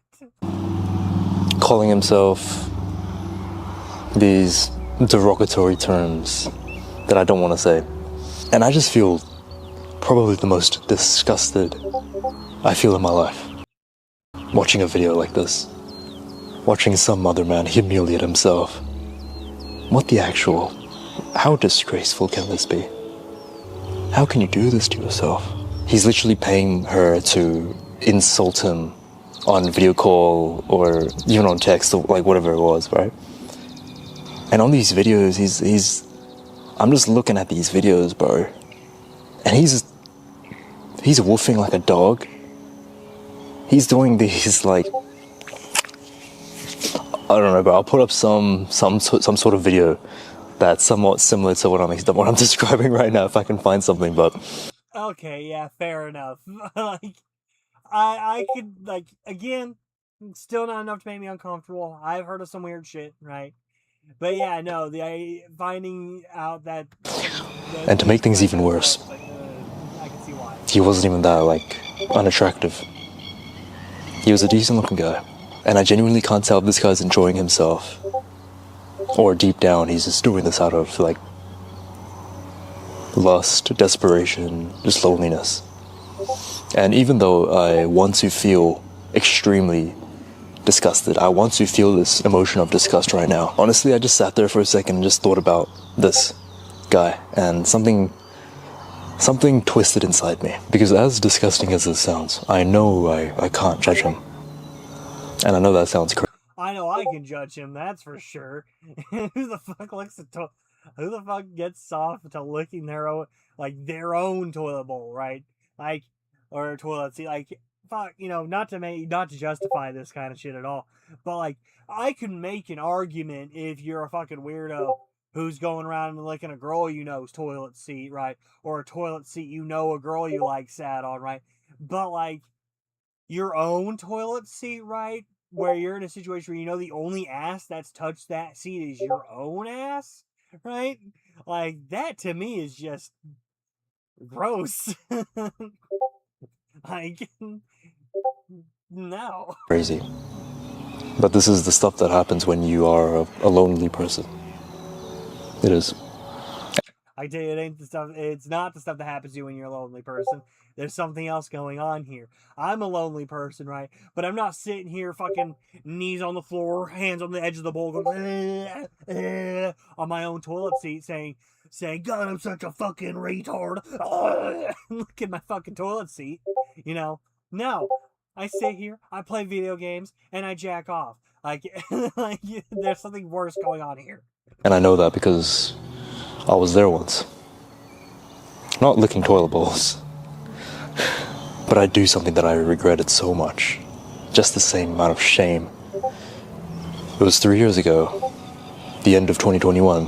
I just graduated high school and I stopped talking to... Oh, I gotta deal with something really quick here.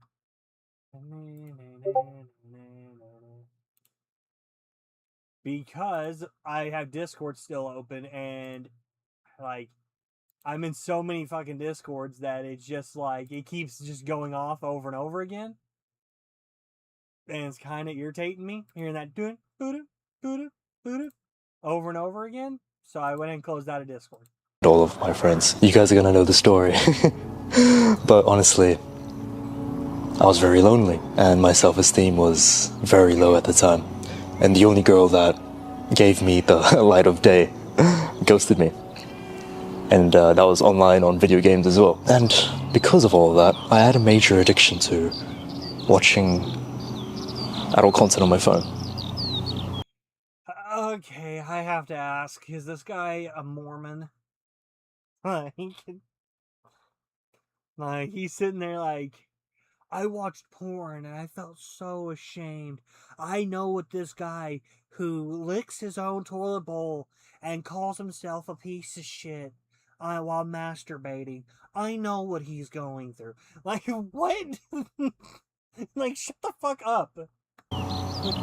To mask what the real issue was, because as a fake form of intimacy. However, one day things would change, because a random woman, a very attractive woman, would end up following me on Instagram, out of nowhere. And me being the shy, introverted, lonely kid I was, I was overstrucken with just pure joy. And so we start talking to each other on Instagram messages, going back and forth, and I realized this girl is actually really cool. And she's also really attractive as well, and she's actually into me. I wish random attractive women would follow me online. On top of also being like in my city, bro. This is almost too good to be true. And so after a few weeks of chatting with each other, she asks me to hop on a video call with her. And me not knowing what to expect, I go inside this video call. And there she is. She's beautiful. But then the worst thing happens. She starts unclothing herself right in front of my eyes. This guy has got to be the Mormoniest Mormon of a Mormonville I've ever heard of. If he's sitting there like, the worst thing happened. She got naked. Like, bro, enjoy the view. And starts playing with herself right in front of me, right in front of my lustful, lonely eyes. And she asks me to show my you know what back, you know. And me being the lustful kid I am, I did exactly that. Half a minute later, she ends the call, and my heart drops. Oh no, it must just be. Maybe her parents came into her room. Maybe her power blacked out. Maybe her internet cut off. It should be okay. It should be okay. Just to find out that she sends me a text, and when I viewed this text, my heart dropped lower than it ever did. It was a video recording of me. She recorded the whole thing. And she asks me that if I don't send her $200 right now, this video is going to get sent to your entire family and friends, because she has my Facebook account with all my friends and family in it. Okay, that I could see messing with somebody, but I'm just like, in my mind, I'm thinking like all the other stuff in advance, it's just like, he sounds so horrified, and it's just like, dude, just enjoy the view, you know? Like, you know what I would have done in that situation, right? I would have positioned myself to where you couldn't see my face and my dick, right? And stuff. Well, that depends. I guess if she got a video, I mean, I couldn't really do that. But in my mind, I'm telling myself, if I was in that position, right, I would have, like, you know, made it to where you couldn't see my, if it was like if she had a picture, right, I would have made sure you couldn't see my face in the same picture as my dick, so I could be like, that's not mine, you know, have you seen mine? It's not that big. And I just don't know what to do. I legit try grabbing my mom's like purse and like taking my mom's credit card, because I didn't have my money at the time. I was so stressed out. I'm literally the most stressed, the most scared I've ever felt in my life. I don't know what to do. This person keeps on nagging me to send the money right now using this weird foreign website, and I'm just so scared, right? And I actually do enter in my mom's bank account number, 3-letter passcode, everything, every single thing, using my mom's name, and I sent the $200. However, by the grace of God, it didn't end up going through. I didn't know whether or not that was a blessing or a curse, but I'm just gonna say fuck it and block her and just hope everything turns out okay. Just to wake up the next morning and everything was okay, until later that evening when my mom would enter my room with the most disgusted face a mother could have. It got sent to my entire family. My mum, my 2 older brothers, who are 10 years older than me, by the way. They're pretty much 2 dads to me. Yeah. And I'm getting the worst lecture I've ever received in my life. You know, despite that happening to me 4 years ago at this point, the look on my mom's face, it really stuck with me. And so as I look at what this guy is sending my friend girl, I can't feel disgusted. I can't feel these horrible emotions, because the truth is I just feel sadness right now, because I know that what a person has to go through to send something like this to somebody is not, they must have not have gone through something very good. And to make things even worse, I would see my friend in the gym a few days later after this. And I ask her, what's up with him? And she tells me that he's now broke and depressed, working his construction job, barely being able to survive because he blew his money on whatever the fuck this was. And instantly, bro, I start to feel this ever so slight sense of judgment towards my friend girl. I'm gonna say I wouldn't be judging her. I'd be judging him, like, because he's saying he's judging his friend and stuff, that girl, his friend, for accepting the money for this guy. But it's like, bro, he was the one who sent the money. He's the one who made the, like, he wasn't in your situation, you know. He didn't get blackmailed into sending money to this girl, right? He asked her to do this stuff. So it's like, if he wants to fuck himself over, like, it's saying, like, you know, not to an as extreme of a degree, right? But it kind of goes into me as well, right? If I have like $10 to my name and I want to spend it on, you know, gotcha pulls and stuff instead of food and sodas, you know, that's on my ass, right? You know, so it's like, I judge the guy who sent $1,000 for a girl to spend 5 minutes insulting him, rather than the girl who accepted the money. Because it's like, how can you be okay with doing this to somebody? But the more I think about it, can I really blame her for doing this?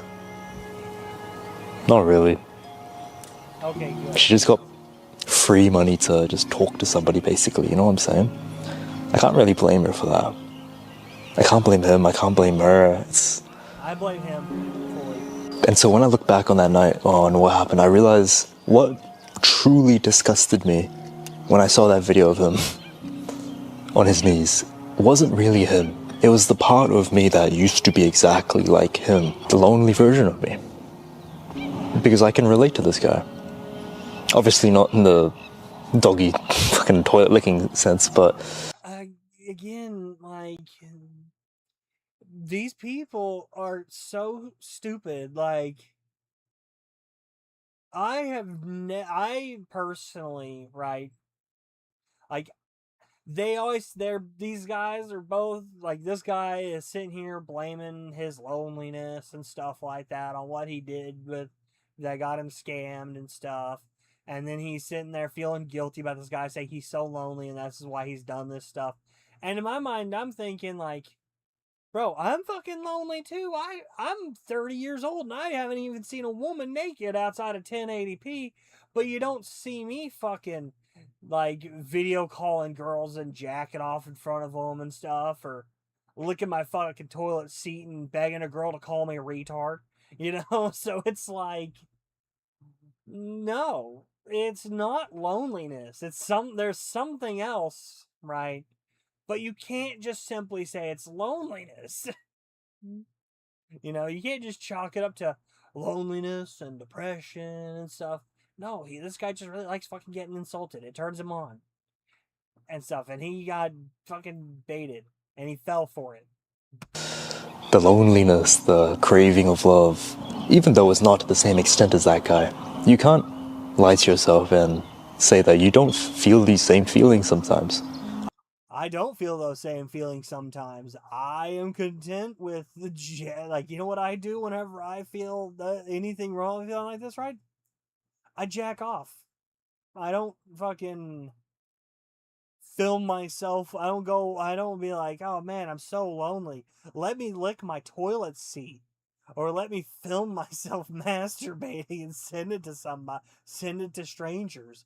No. Well, hell, even if my webcam is off, right, and stuff like that, because I have it constantly connected to my PC, just because it's simpler than going and finding it every day and plugging it in and stuff like that. Like, I even make sure to cover my webcam and stuff like that when I'm gonna do it. So it's just like, if you're fucking if you're doing this shit, right, and all that, you can't just say, you're lonely and all that stuff, and then you can't say, we all do. Who the fuck is we? I mean, we all do. And maybe even you've made some mistakes in the past. Because of this feeling inside you, this craving of love, right? I know I have. It affects us all. We do stupid shit like watch adult content. We fill this void with stupid bullshit. However, in the past few years, I can humbly say that I have made tremendous progress towards self-love, self-actualization, purpose. I chase goals now. I'm not lustful anymore. And I'm not saying this to brag to you. I'm not saying that I'm so happy now just to brag to you. I'm saying that if I can go from a point like that to going to where I am right now, even though it's not that crazy, I mean, anyone can. So this story, even if it sounds absolutely ridiculous, which it kind of is, it's a good reminder for me. And if I could genuinely speak to this person right in front of me, this is what I would tell him. I know you've heard all the generic advice on how to love yourself, the only way to quit being lonely is to learn how to love yourself, yada yada, Everybody's been telling you this on the internet. I've been yapping about it too much already, right? You know the generic advice. So let me just ask you this, brother or sister. This is the only thing you need to ask yourself. If you could visualize, and I want you to really visualize this, use your mind, use your imagination, okay? Close your eyes if you have to. In fact, yeah, close your eyes and just listen to my voice. I want you to imagine you had your dream person in front of you right now. And I really want you to imagine every single attribute that they have. The perfect hair in your eyes.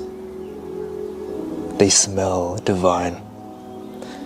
They have your ideal eye color, skin color even. The way that they talk, the way that they walk. It's something that you can't even describe because you just find so much perfection in this person. And to top it all off, they have a personality that you just can't help but be magnetized towards. And the best part is that they are all yours. They're all yours. That's your future lover, my friend. You can open your eyes now. That's it. Would that person be genuinely proud of the actions that you're making today? I don't care. If I asked my younger self that, Like, that's the thing. That the reason why I say you can't really compare it. Like, we live in a day and age where I feel like almost everyone who's not a hardcore religious person has watched porn at some point in their life, right? And stuff. So it's like, if I told my dream girl in the future, when we're dating and stuff, if I told her that I watched porn, right, and stuff, there's a chance she'd be like, and? like I'm not, like, his point only works if you're into weird shit, right? Like, now, if I was watching this video right after I had a girl take a shit on my chest, right? And all that, okay, I could see his point. Or same thing with the guy licking the toilet bowl, and stuff like that. Okay, I could see his point, right? But me, it's like, I play video games and jack off and stuff like that, Like, what is there? Like, I wouldn't expect her to be proud of me, you know? Like, I don't get his point. 3 years ago? Fuck no. So, dude, do it for them. If not for yourself, do it for them. If you need the extra motivation, that is. Because I know you High should do it for voltage, yourself. same network, same speeds, better perks. Get a free Twitch, Kick, or YouTube sub every month. https://instream.ly/ocker7wa2elta. Also, too, I'm gonna say too on the notice, right? Like, for like the thing is, the other reason this doesn't work for everybody is because, like, for example, the guy who licks his toilet bowl, right? What if his dream girl is someone who would do that without him needing to pay for it, right? Like, does what if that guy who fucking licks the toilet bowl, right? What if his dream girl's into that shit, you know? What if she's the kind of person who's like, oh yeah, let me sit on your shoulders while you do it and stuff so I can watch you do it and stuff while you feel my fucking pussy on the back of your neck, you know? Like, you know, then, you know, as far as that guy's concerned, right, if that's just what he's into and it's not him being lonely and stuff like that, you know, then it's like, okay, so what you're saying is I should keep doing what I'm doing. Okay, then I'm following your advice. I'm gonna double down on licking these toilet bowls. You know, like, you see like, I don't think he understands the problem, right? But if you're truly lacking in motivation to improve yourself, to stop these addictions, you need to have this in mind. I knew that I wouldn't be able to... Neighbors riding a bike.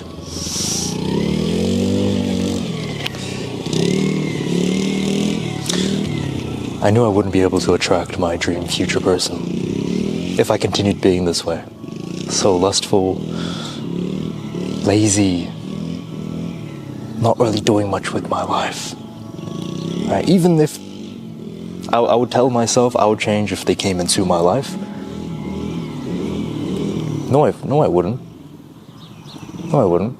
Because it's like, when am I going to take that first step? Because I haven't even built the character needed to maintain that person in my life. How was I expecting to get that person if I can't even maintain them? This guy needs to stop. Oh my gosh. You wouldn't be able to handle it. You would miss your opportunity. I look at myself 3 years ago and he wouldn't be able to handle the same amount of things that I'm handling right now. It's nothing crazy, but still, you gotta have that same mindset for the person that you inevitably want to attract into your life as well. Because there will come a point, bro, where you'll need to show this person that you're imagining, your dream person, that you're not full of shit, that you are capable. Yeah? Why not start now? If you don't... Whoa, B. Oh, gosh, nature is so awesome. And I know exactly what you're thinking. Subconsciously in your mind, you're telling yourself you wouldn't even be able to attract somebody like that anyways. This person that you're imagining. So what's the point? It's fucking false. Don't you ever push yourself down like that. The reality is you can. I don't care what you look like, sound like, how down bad you are. Okay, here's a point I'm gonna make, right, to this. Is that I acknowledge my standards are women who would not find me attractive, right? And so it's like, me saying that isn't wrong. Like, I know, like, obviously I know I could change myself, and I know he would probably say something like, well, then you need to exercise and stuff. If you genuinely believe that your dream girl wouldn't find you attractive because you're fat, well, then maybe you should stop being fat, you know, do something about it, right? But I'm just saying, it's like, you know, like, he's saying it's fucking false. Like, no, it's fucking true. Trust me, you don't know everybody. What position of life you're even in, I don't care. You can. As long as you stay on the good path, you keep a good heart, You can. And I mean that with all my heart. I know it sounds fucking cringe, but that's the truth. It makes you sound like a pretentious douche. Not gonna lie. Like, like, this acting like you know everybody this mentality of acting like you know everybody, you know, it makes him sound up his own ass. Truth. That is the truth. And look, dude, I'm not perfect. I can come up here and sit on this tree stump and talk all my motivational shit I want. But the truth is, I fuck up all the time. I feel lonely all the time. I crave love. I have these feelings inside me. Despite this feeling of loneliness being there, you want love. You know, it shouldn't throw you off of your trajectory, your life trajectory, because there's a plan already written for you. Whether you believe in God or nature, the world, you gotta believe in something, right? Whatever you do believe in, dude, there's a plan already there. I'm gonna tell you this, right? That no, you don't. Like, atheists, their whole thing is they don't believe in a higher power. So, I mean, again, this guy just seems out of touch, really. That's what's bothered me about this guy just seems really out of touch. By sitting here saying, like, you know, you gotta believe in something, right? It's like, no, there's a whole group of people who their whole thing is they literally don't believe in anything. You know? So, I don't... You just have to live it. You just have to live it, man. One day at a time, right? And you gotta remember, like, this feeling that you're feeling right now is only temporary. I'm so sorry for the noise. My neighbors are going crazy with the bike right now. This feeling that you're feeling is temporary. It's not gonna be here forever. Right now, most of us, we're grinding in the dark. But we want the light so badly. But we don't know how to enjoy the darkness. And one day, when this darkness is gone, we're gonna miss it.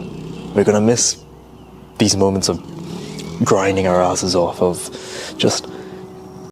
I don't miss that. I do not like grinding my ass off, and I don't think I would, if I ever got into a position where I didn't need to grind my ass off for work and stuff like that when I have a job, right? I can tell you right now, I would not miss it for the world. If I got, let's say I got $1 million tomorrow, right?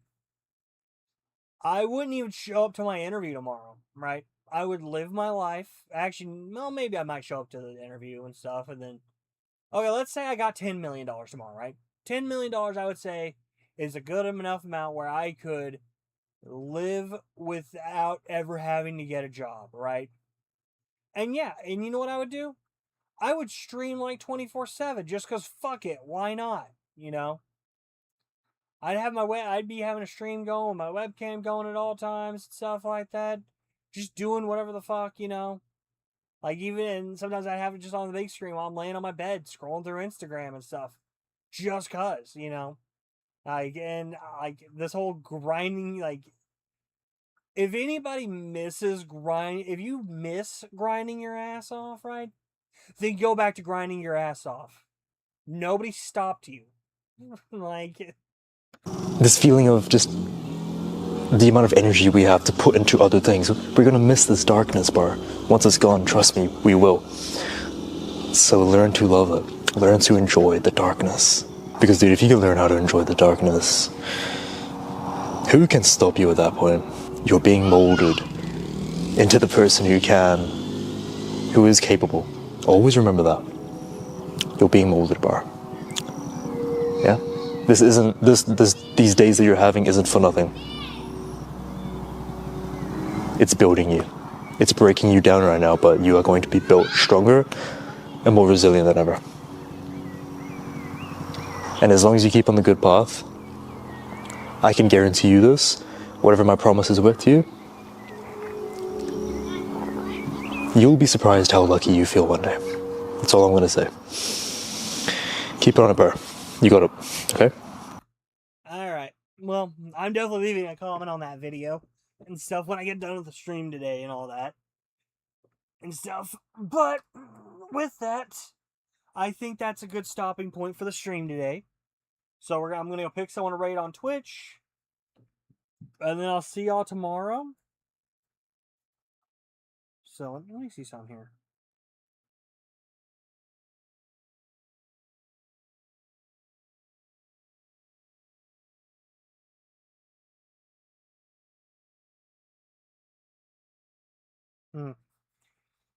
Alright. Either way. Yeah, I'm leaving a comment on this video because the stuff he said in the video kind of irritated me a lot. But alright. Either way, we're gonna, so. Alright. I'm gonna transition to this screen here. But alright. So yeah, so we're gonna, so I'm gonna pick someone to raid. And stuff like that. And then I will see y'all tomorrow. I'm not sure what I'm going to stream tomorrow. I'm thinking I might stream, no. I don't know if I'm going to stream more Zenless tomorrow. I might stream more Genshin tomorrow. Right? Because there is a bunch of story missions and stuff like that I haven't done, and all that. So I might do that tomorrow. It just really depends on how I'm feeling, right? And stuff. But yeah, either way, I'll see y'all tomorrow. The Landfill Lounge will be not next Thursday, but the following Thursday after. But if I get that restaurant job I have an interview for tomorrow, right? Obviously, I'll post about it in my community Discord, right? And then my stream schedule will adjust based on what days I have off from there. But until then, I will see y'all later, and y'all have fun. Bye, everybody.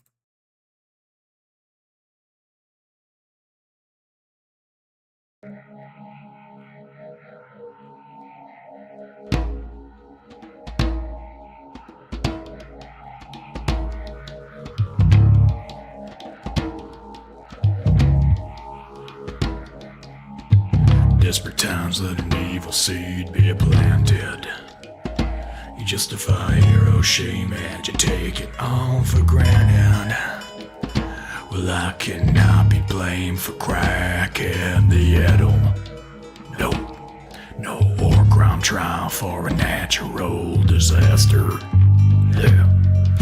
Boom, a whole city. Boom, a fallen nation. Boom, a superpower. Boom, a cremation. It's like I fell asleep sometime during World War II. And at the turn of the millennium, I finally